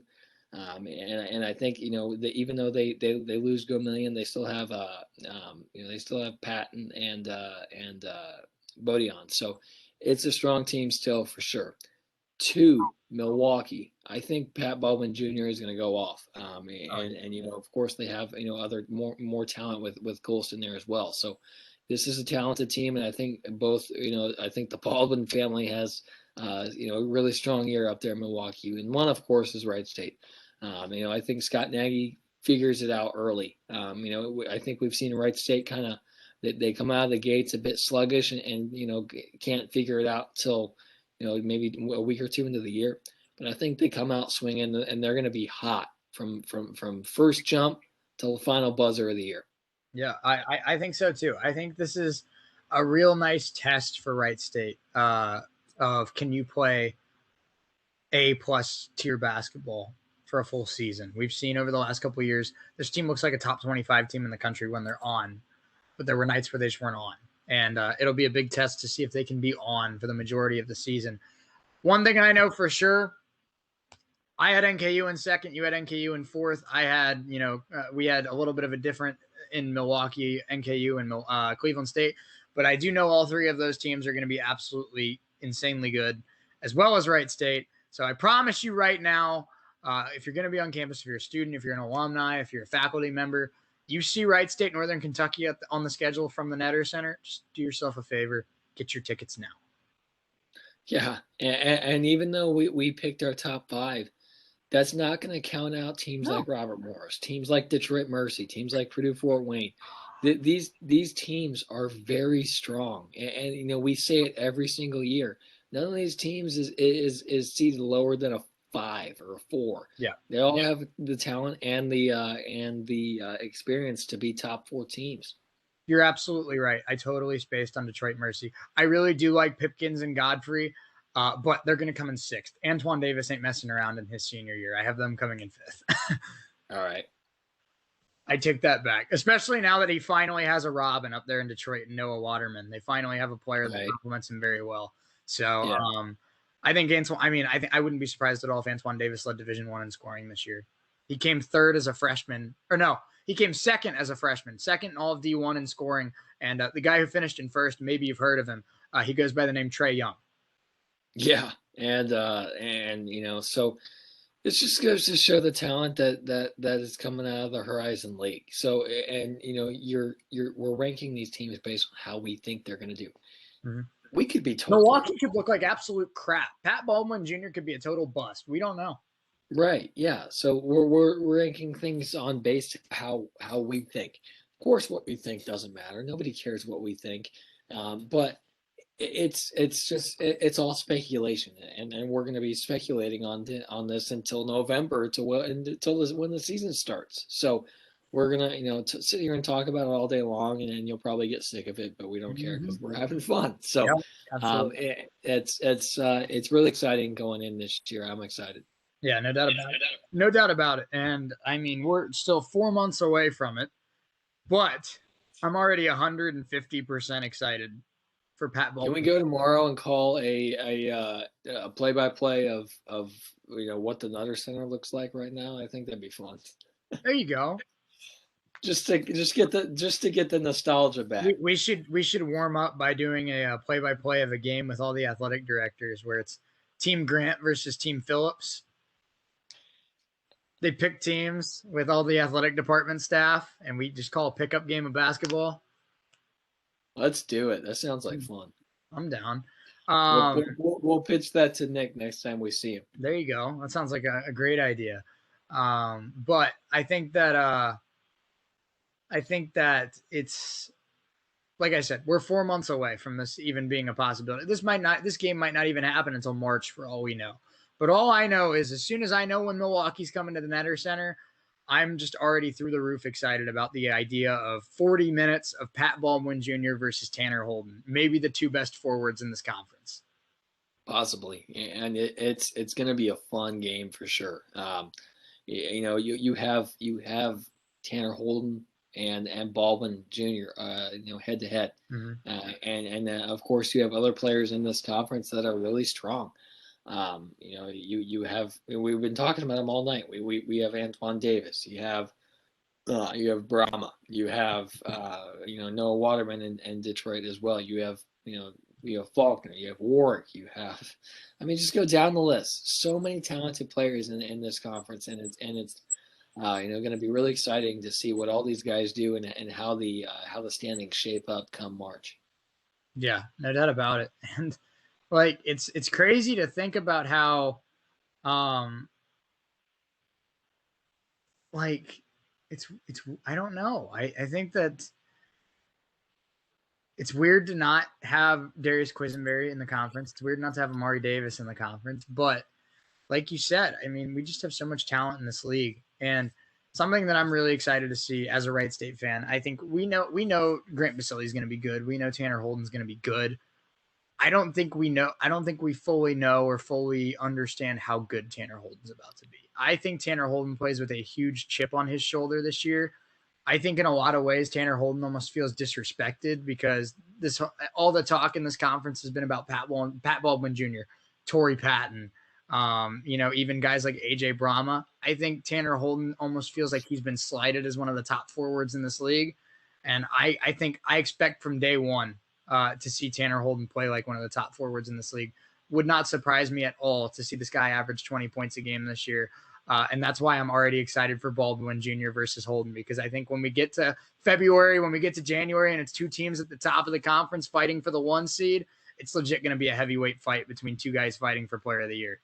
Yeah, it's going to be fun. And one of the more interesting storylines for me is, how are these transfers going to perform? How is CJ Wilborn going to be used? How is Riley Voss going to be used? How are they going to be used in the rotation, in Scott Nagy's rotation? So I'm really excited for that storyline. But this team's going to be fun. I'm really excited. They are.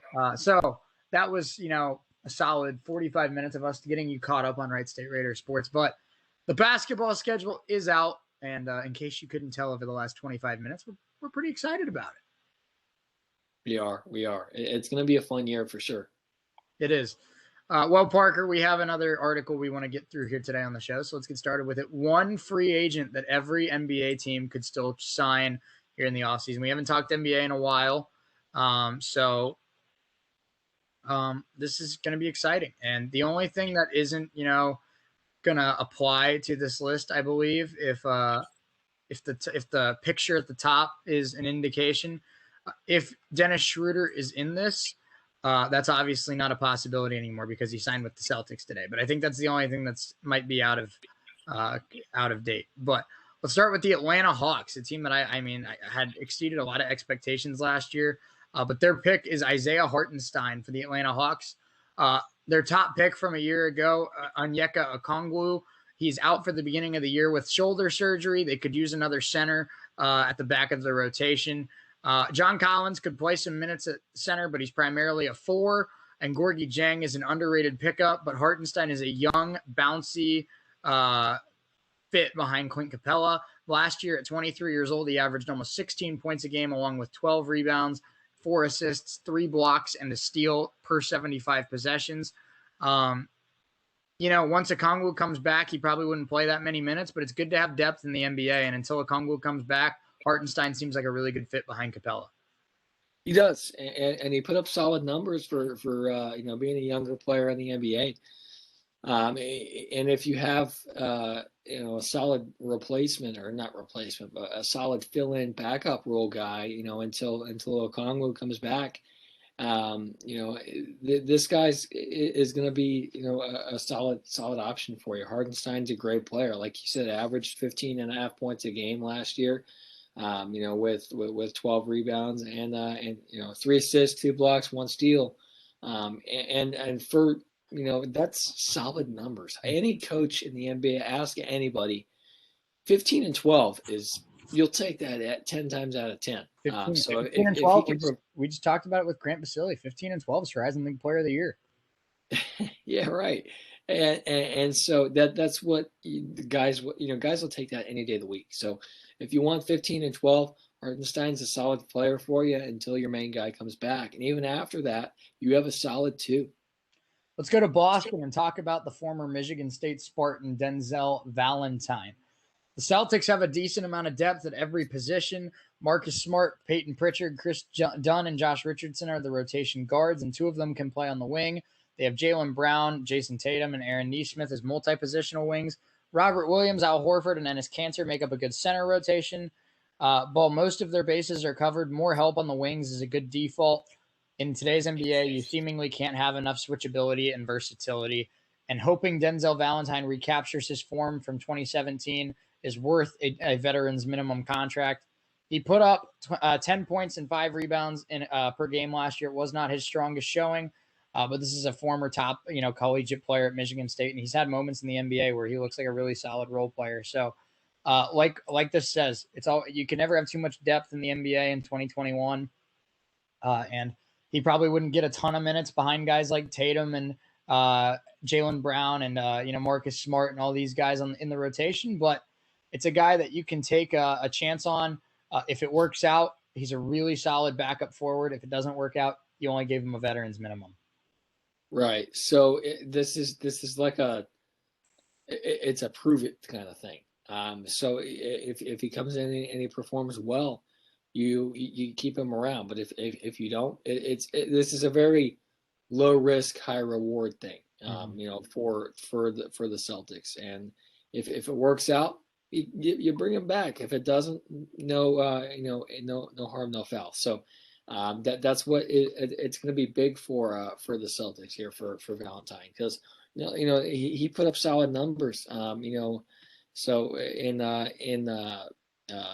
17 and 18, with 10, 5, and 3. So and he's a solid 3-point shooter at 38%. So if you can capture that and bring that back for him, you keep him around. If not, you let him go. No worries. Yeah. The Brooklyn Nets are absolutely loaded, Parker. Obviously, they have Kevin Durant, Kyrie Irving, James Harden. They re-signed Blake Griffin and Bruce Brown and added depth with Patty Mills, James Johnson, DeAndre Bembry, Cam Thomas, and Day'Ron Sharpe. But when you look at their depth chart, there's one spot that they could use reinforcement, and that's a defensive specialist at the guard position. So that's why they say they should sign Avery Bradley. At this point in his career, Avery Bradley only really provides defense, and on this roster, he wouldn't have to do it for more than about 15 minutes a game. In certain matchups against dynamic ones, it would be nice to spare the stars the responsibility of staying in front of a guy for a stretch here and there. I love this fit. I'm not a big Brooklyn Nets guy. I don't go out of my way to root for that team to succeed. But Avery Bradley makes a lot of sense here. Kyrie Irving, James Harden, neither of them very, very good defensive guards. And then even their backups in Bruce Brown and Patty Mills, not elite either. Patty Mills is okay, but they don't really have a strong defensive guard on this roster. Like this says, Avery Bradley is an elite defender. And this makes a lot of sense for both Avery Bradley with a chance to win a ring and the Brooklyn Nets getting a really good guard that can defend guys like just going around the East, can defend guys like, potentially like Jimmy Butler, or potentially with the Boston Celtics, Jaylen Brown, or you move on to a team like even Chicago, Zach LaVine. I mean, there's a lot of a lot of guards in this in the Eastern Conference that I think would give Kyrie Irving and James Harden a lot of matchup problems, and I think Avery Bradley would be a great fit. I think so too.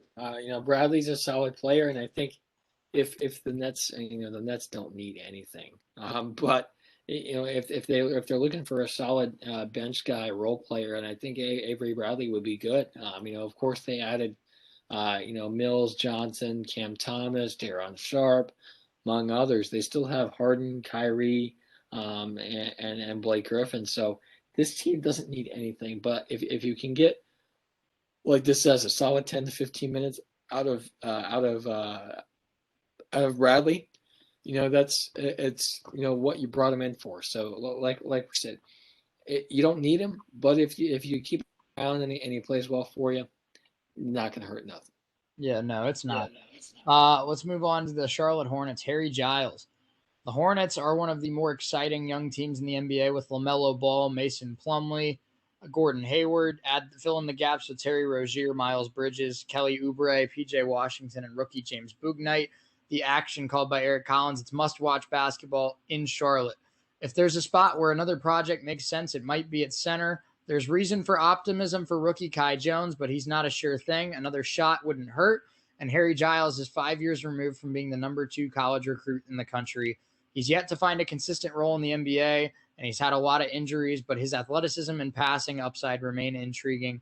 This is another one that I really like. Obviously, Kai Jones is an exciting young player, but I don't know if he's going to be ready to play NBA center minutes right off the bat.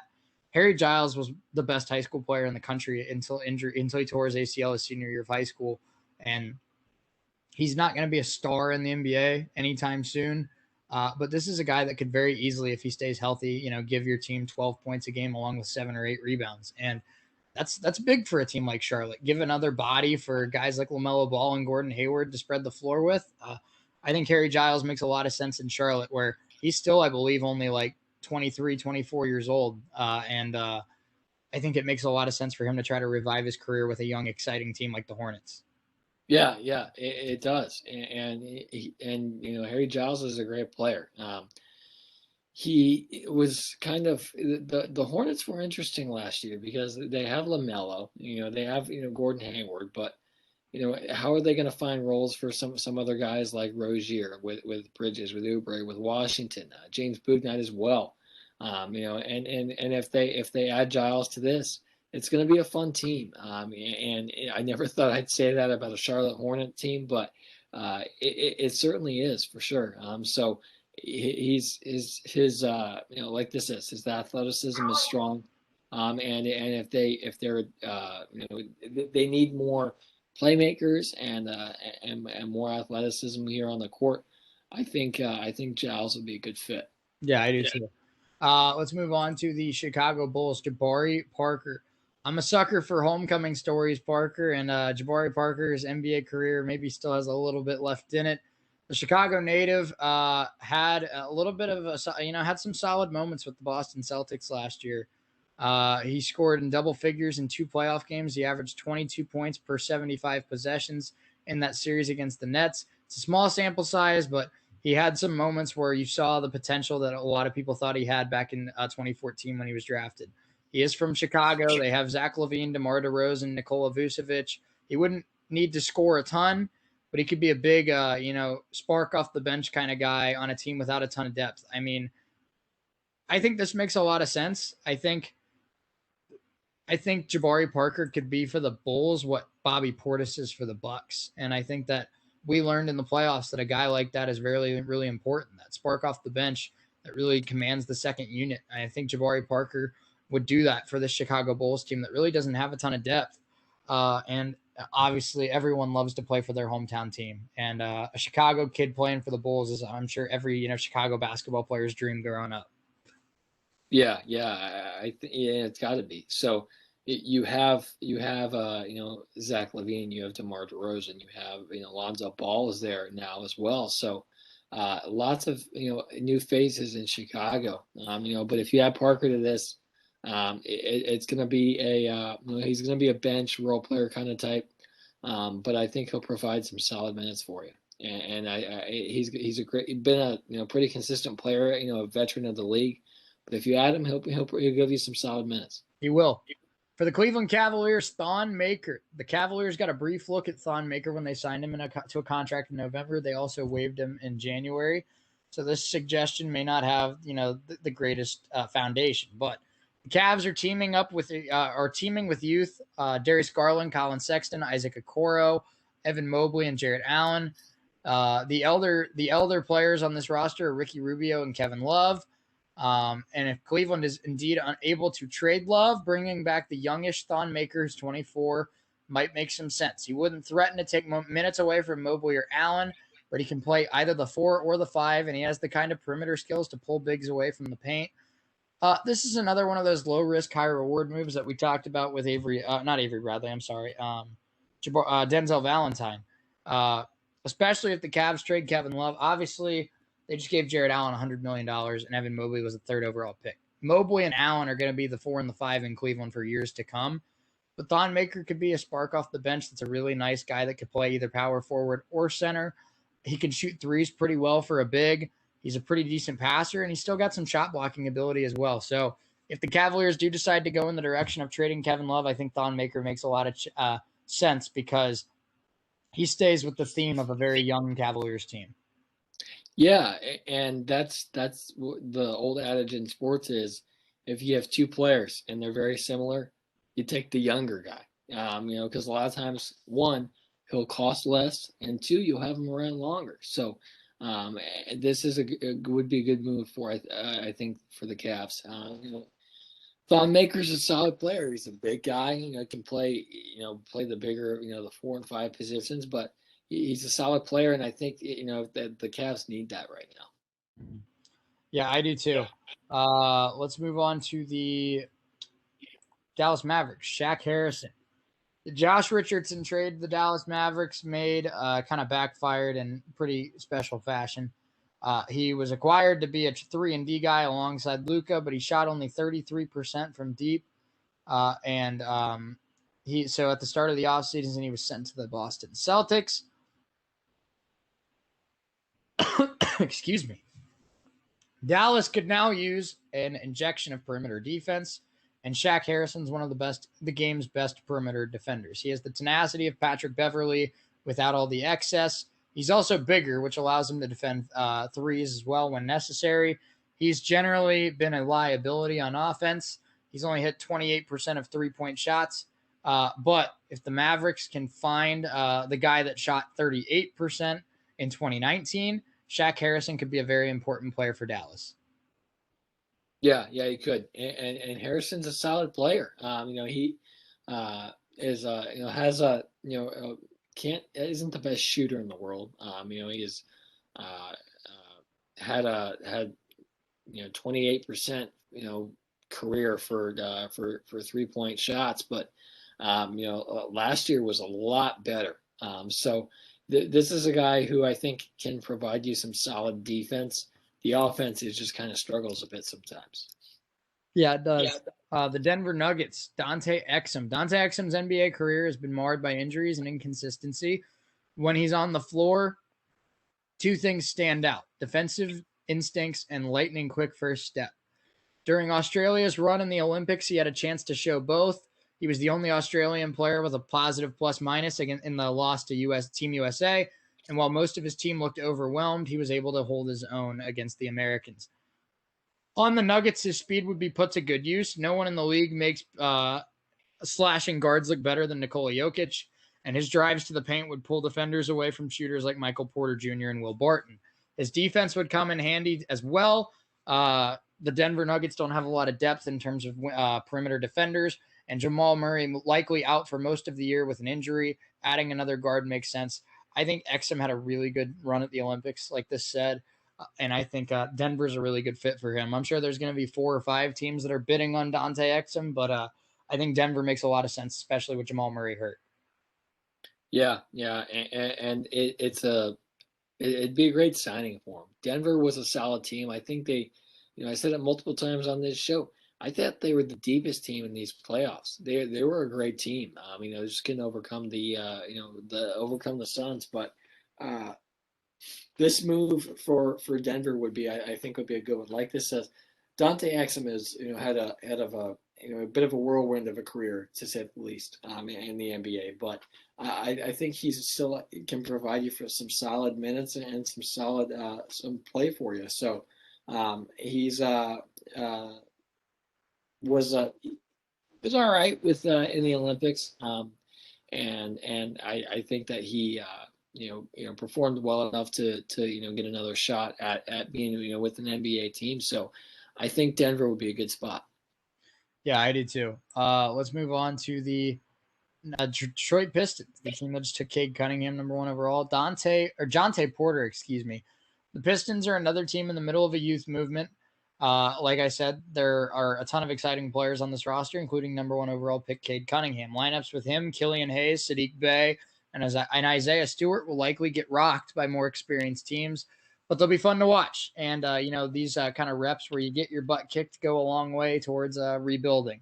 Now is the right time to devote as many minutes as possible to potential, and power forward center Jonte Porter could be worth a look. He's still just 21 years old, and his stat line during his only season at Missouri suggests he can be the kind of multifaceted big that teams are after. He put up 18 points, 12 rebounds, 4 assists, 3 blocks, and a steal per 75 possessions. He also shot 36% from 3. So I'm not going to lie. I don't know a lot about Jonte Porter. I know he was drafted by Memphis, but he was a really solid player at Missouri in his one season there. And like this says, the Pistons aren't going to be good, and the Pistons know they're not going to be good. But he's only 21 years old, and he's clearly got potential, and why not for a team that's trying to find as much young talent as they can get.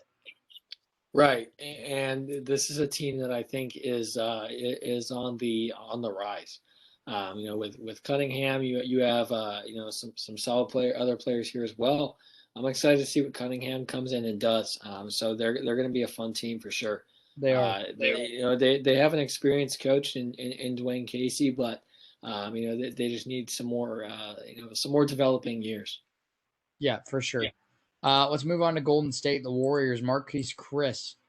Like Maker with Cleveland, the Warriors have already gotten a look at Chris, but there was a lot more to see here. The Warriors were awful in 2019-2020, but Chris showed off the athleticism that got him drafted in the top 10 and even flashed some passing prowess. He averaged 16 points, 11 rebounds, 3 assists, 2 blocks, and a steal per 75 possessions. Familiarity would favor Kevon Looney. James Wiseman will need minutes as he navigates the learning curve in the NBA, and Draymond Green will also have minutes at the 5. But Golden State could do a lot worse than the 24-year-old Chris as depth at the center position. Yeah, and they need that.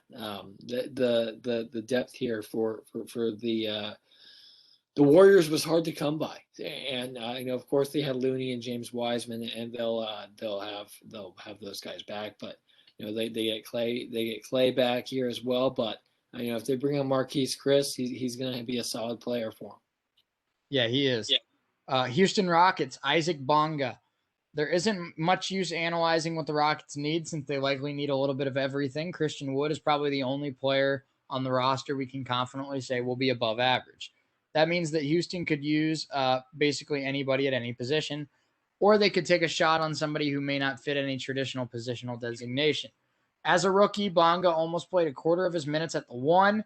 He's also spent time at the 2, 3, and 4. In today's NBA, a rebuilding team could even experiment with him as a small 5. He's actually, when he was drafted, Parker, he was only 6'3". Now he's 6'9". So he had a big growth spurt when he got signed into the NBA. But in each of his 3 seasons, he's shown different things that fit each of those spots, but he's never been able to put it all together. Houston would be a great place for the 21-year-old Bonga to try to make that happen. Yeah, for sure. And he's a solid player, and I think Houston could benefit from a guy like Bonga because he's he's very versatile, can play a few different positions here. So he's a solid player for sure. And Houston was kind of they're kind of in that boat to where they're in a kind of in a rut to where they're kind of figuring things out. So I think Bonga would be a good guy to kind of help carry them out of it. He would. The Indiana Pacers, Parker, our favorite team. They go with Rondae Hollis-Jefferson. Rick Carlisle played 2 bigs a decent amount over the last few years with the Mavericks, but evidence suggests that the Pacers are at their best when Sabonis and Turner are split up. And the closest thing that the Pacers have to a solid power forward is TJ Warren. Small ball lineups with Warren at the 4 are intriguing, but Indiana could use another option for those configurations. It would be nice if Rondae Hollis-Jefferson had some three-point shooting, but he brings enough other skills to be intriguing at a minimum salary. He's shown solid post-scoring skills for a player of his size. He's only 6'6", and he's passable as a rebounder, defender, and passer for his position. When you put it all together, DeMarcus Cousins, Paul Millsap, and Greg Monroe are the only players who match or exceed Hollis-Jefferson's per possession averages for rebounds, assists, steals, and blocks over the course of his career. I don't know if I'm sold on the idea of Turner and Sabonis playing on the floor separately, but it is like the theme that we've talked about with a lot of these teams. You can never have too much depth on the wings and at the forward position, and I think Hollis-Jefferson makes a lot of sense for the Pacers because I don't think Warren can be at power forward all the time. No, I don't think so. He's a great player here. And I love how Warren plays. He just can't play the 4. He's more of a 3 or a 2, but they need a guy that needs to come in and play a solid big. As good as Turner and Sabonis are, Turner's not very consistent, and Sabonis has injuries issues. So I like how they play with Warren at the 4, but they need a guy that can play solid 4 spot basketball for him, and Hollis-Jefferson would fit perfectly for that. He would. Los Angeles Clippers, JJ Redick. JJ Redick, adding Redick may seem a little redundant with Luke Kennard on the roster, but the latter can do a little more off the bounce than people give him credit for. Redick is a more dedicated floor spacer whose off-ball movement can still bend defenses. Kawhi Leonard's likely to miss the entire season with a torn ACL. The LA Clippers will need as much firepower as possible around Paul George. Returning to LA would make for a fun swan song for the 37-year-old Redick. He's 53s away from becoming the 11th player in NBA history to make at least 2,000 threes. And last season, even with a funky role on both the Pelicans and Mavericks, he hit 66. I don't know how many minutes he plays with Kennard on the team, but, I mean, you'll never hear me say that signing JJ Redick's a bad move. I mean, obviously, he's one of the best shooters of our generation. Right. And if you can't, they need shooting. They need better shooters. The Clippers were kind of, they have Leonard, of course, but he's not going to play. So they need people to surround PG-13, and I think bringing Redick back to LA would be a good decision for the Clips. It would. The Los Angeles Lakers, Bismack Biyombo. Anthony Davis is reportedly more willing to play center this season, and Marc Gasol and Dwight Howard can obviously play some minutes there, but some insurance wouldn't hurt. For his entire career, AD has been more inclined to play the 4. Extended stretches against Western Conference centers like Nikola Jokic and DeAndre Ayton could remind him why. Gasol and Howard are 36 and 35, and both have dealt with injuries. Another legitimate center to go to, provide a particular one who's a strong defender, makes a lot of sense.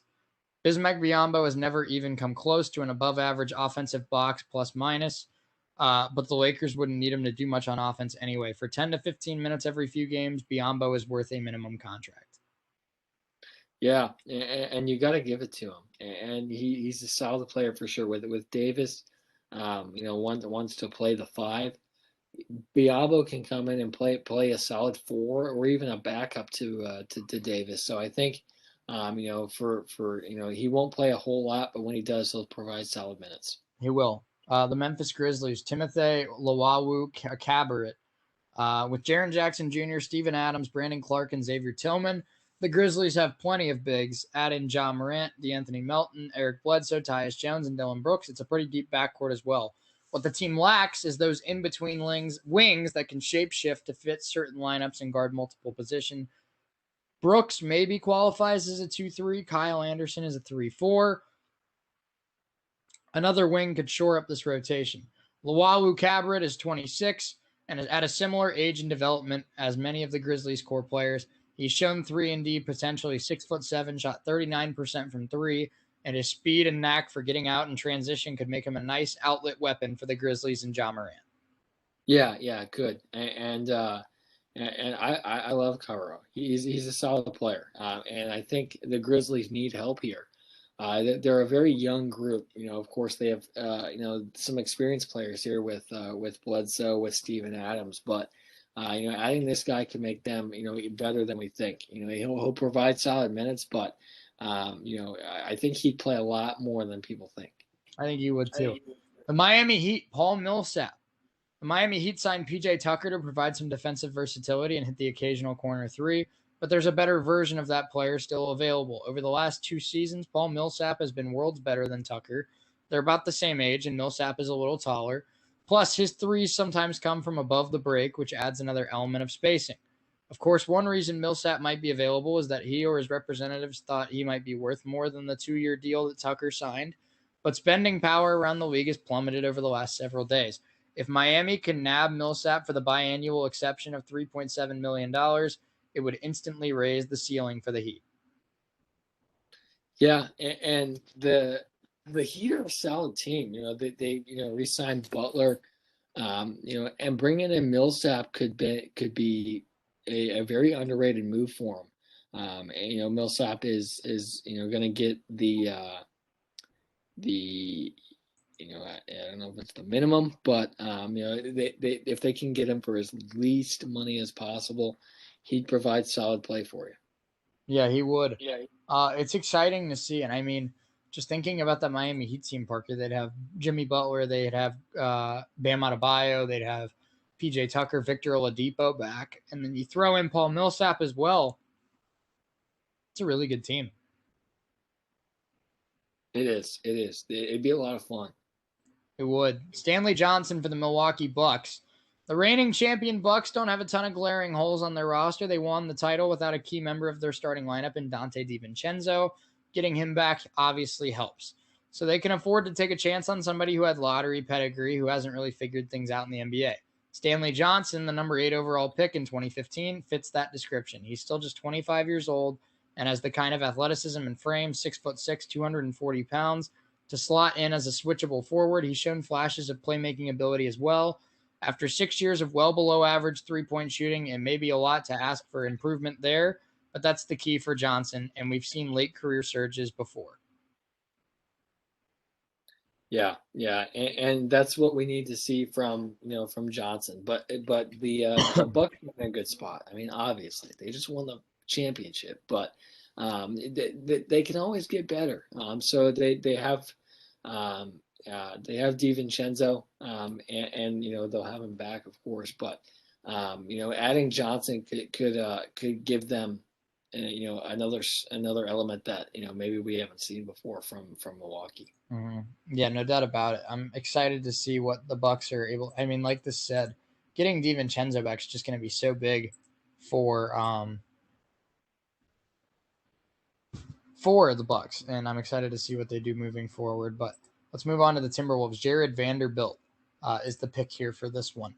The Timberwolves were 26th in the league in net rating last season, but that number skyrocketed to the 76th percentile when Karl Anthony Towns shared the floor with Jared Vanderbilt. The reason may be Vanderbilt's willingness to be one of those gap fillers. He doesn't need a ton of shots. He's okay with rebounding, defending, and cutting on offense while bigger names get the buckets. With the lack of spending power around the league, Minnesota should almost certainly match whatever offer the 22-year-old signs, assuming the Wolves don't bring him back on their own.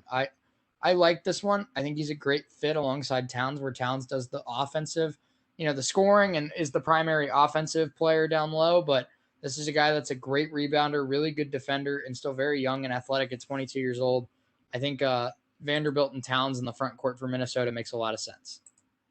I think so too. And if you add Vanderbilt to this Minnesota roster, you add an element to this team that they need. They need some better some better offense, and I think that Vanderbilt can provide that for you here in Minnesota. I agree. The Pelicans, Jordan Bell. The New Orleans Pelicans have a handful of combo guards with Devontae Graham, Thomas Satoransky, and Nickeil Alexander-Walker. If they bring back restricted free agent Josh Hart, they'll have a decent number of wings as well, including Brandon Ingram and Garrett Temple. There are 3 dedicated centers with Jonas Valanciunas, Jackson Hayes, and Willie Hernan-Gomez. What the roster could use is a little depth behind Zion Williamson at the 4. Ingram can spend some time there, and Hart has the toughness to survive as a 4 as well, but a more traditional power forward might reduce the need for survival minutes. Jordan Bell has never been able to recapture the promise he showed as a rookie, but he's still just 26. In theory, he's the kind of 4 who can guard multiple positions and even be a little bit of a passer. He's currently on the Hawks Summer League roster, and if he performs well in Las Vegas, he might get another shot in the NBA. Yeah, possibly. And I think that, Jordan Bell's a solid player. The Summer League is huge for him, though, because if you perform well, you need to, it opens up, so many doors and opportunities for you to, kind of make a little bit of a comeback here with your career with the NBA. So if you have a solid summer but if you don't make the team outright, you have other opportunities.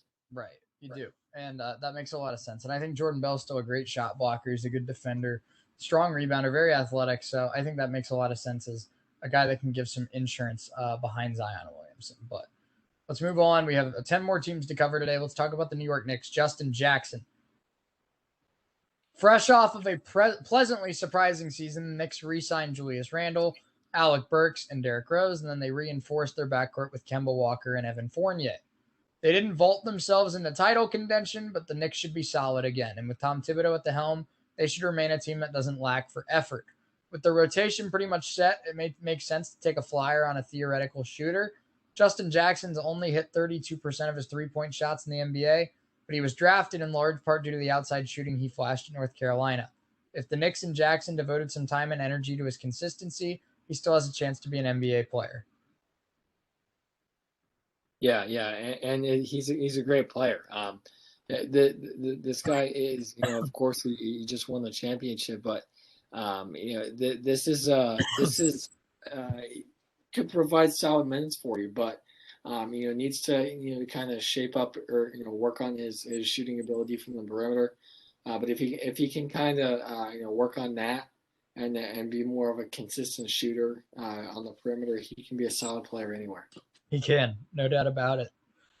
Let's move on to the Oklahoma City Thunder. Lauri Markkanen. I like this one a lot, actually. Lauri Markkanen, perhaps as much as anyone not named Dennis Schroeder, Chicago Bulls stretch big Lauri Markkanen is feeling the pressure caused by the offseason's lack of available cap space.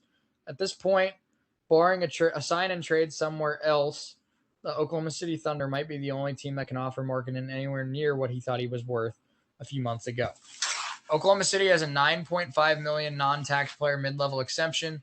It could also work a sign-and trade that absorbs Markkanen into some portion of the $27.5 million exception created by the Adams trade. The Thunder still probably consider themselves to be in asset accumulation mode. The 24-year-old big man would fit the timeline and versatility of a group that includes Josh Giddey, Alexej, I'm going to butcher this, but Pokusevski, and Shea Gilgeous-Alexander as well. So the Thunder finally starting to try to climb out of that rebuild. I think Lauri Markkanen's a great fit there in OKC. I think so too. And he's going to be a great player in OKC. If this is the route they decide to go. Markkanen was great in Chicago. Of course they drafted him there, and he had his moments. Where he was really good, but recently he's kind of waned a little bit. So, this is a guy who is a solid shooter from anywhere on the floor. So, if OKC can get him there, he'll be a good player for him. Yeah, he will. Hamidou Diallo is the pick for the Orlando Magic here. The Orlando Magic have an intriguing young core coming together. Untapped potential from Jalen Suggs, Cole Anthony, RJ Hampton, Chuma Okeke, Franz Wagner, Wendell Carter Jr., and Mo Bamba. All of the above figure to get decent roles and playing time next season, which probably means they'll take their lumps and get plenty of losses against more experienced teams.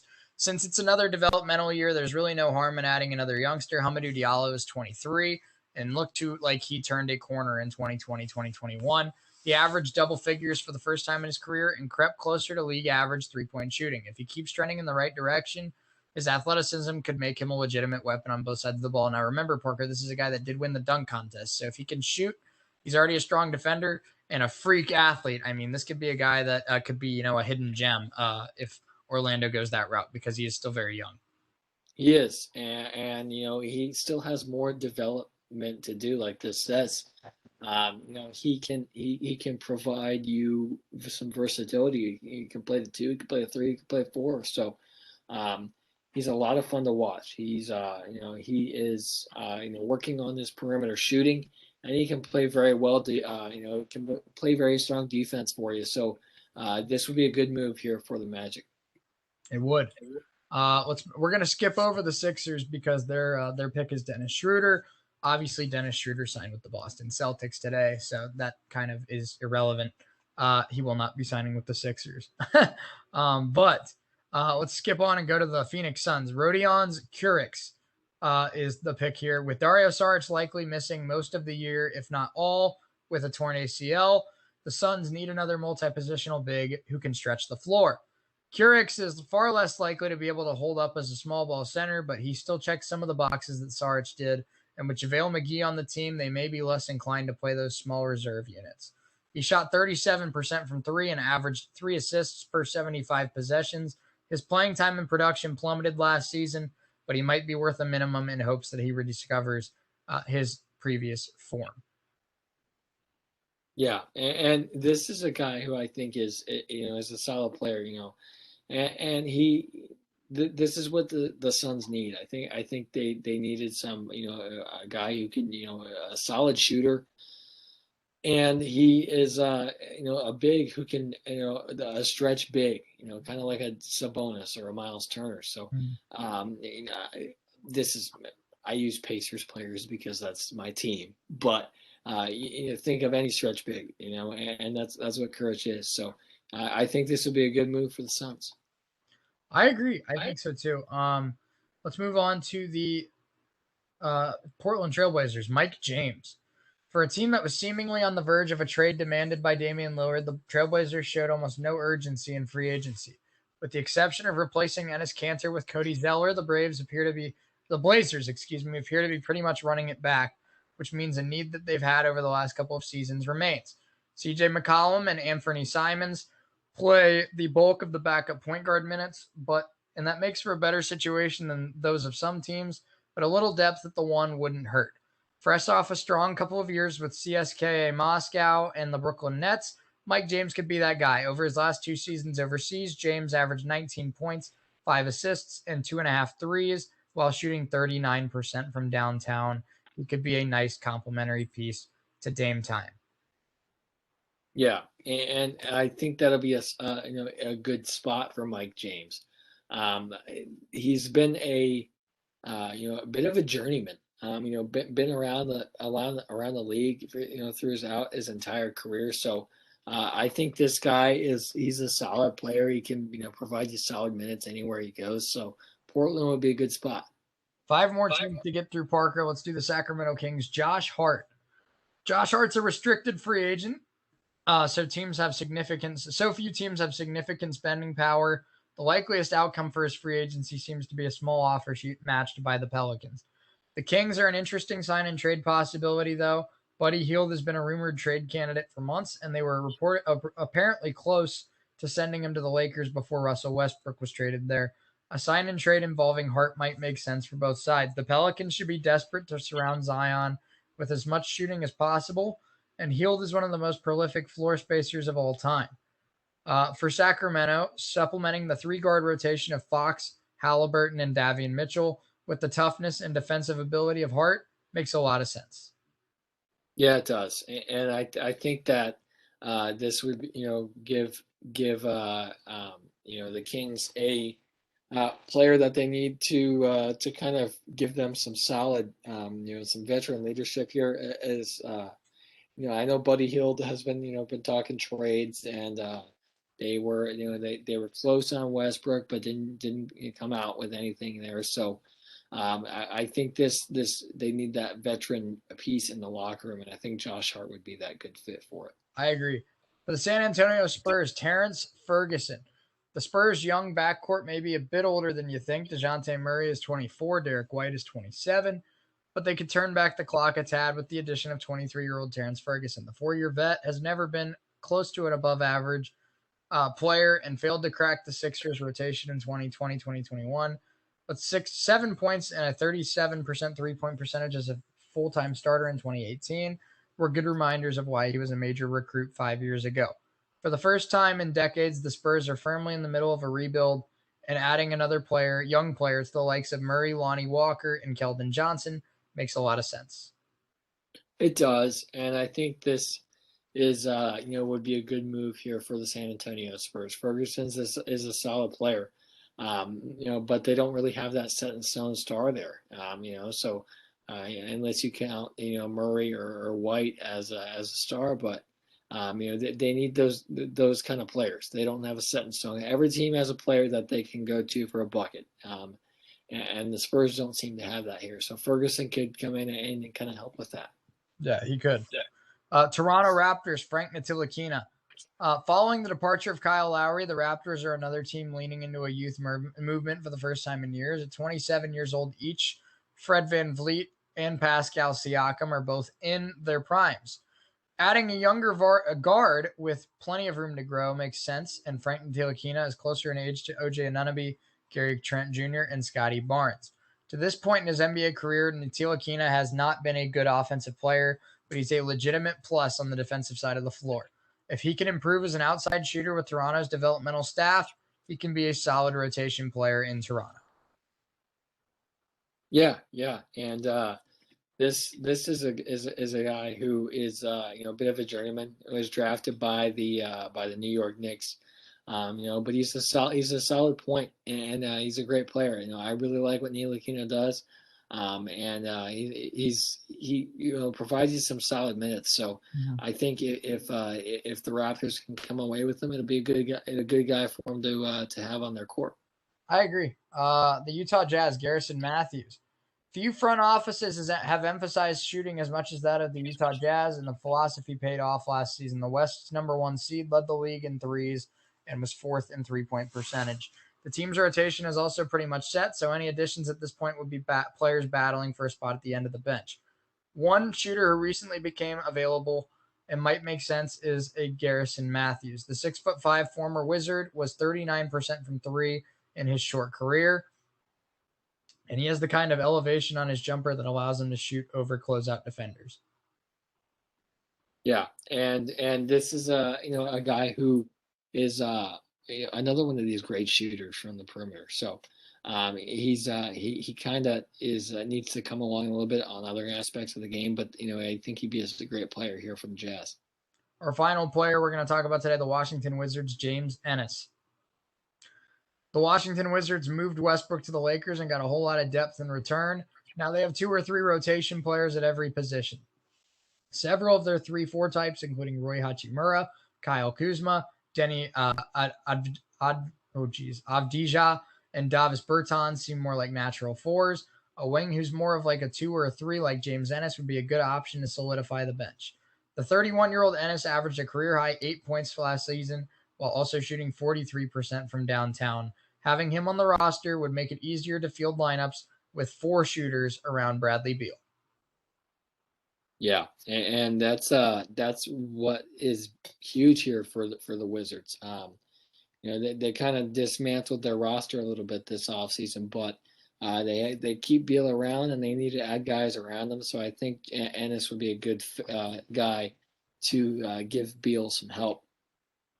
For sure. Well, Parker, that's our show today. So time flies when you're having fun, but we had I had a blast today. We talked about Wright State basketball schedule out. We talked about that. We talked about the first Wright State sporting event of the 2021 school year with women's soccer in action that night against Morehead State. Make sure you support them.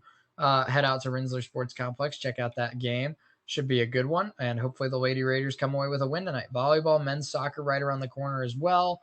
So a lot of Wright State content today, and then in hour number 2, like we just wrapped up, we talked about one player that every NBA team could still sign in free agency. It was a good one today. We appreciate you hanging out with us, whether you are on WWSU or YouTube. Thank you so much for your support all summer long. But Parker, any closing thoughts today on this Wednesday? just really, really, really, really, really excited for Wright State sports to be coming back here in the next couple of weeks. We're going to get back to the Nutter Center here shortly. It's a little bit, further away than we want it to be, but we'll get back to McLean. We'll get back to the to Rensselaer Alumni Fields.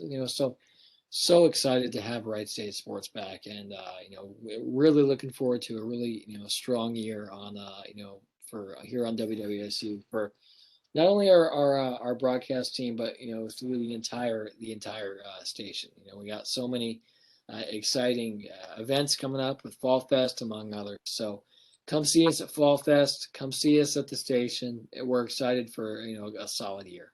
I'm with you, man. It's going to be a fun one, and I'm definitely very excited for Fall Fest. Very excited for being back on campus, and it should be a lot of fun to say the least. So, thank you so much for hanging out with us here today from 1 to 3. We'll see you tomorrow, same time, same place, right here on WWSU 106.9 or our YouTube channel WWSU 106.9. For Parker Testa back in Noblesville, this is Shea Neal. Until tomorrow, saying so long and keep it real. We'll see you tomorrow.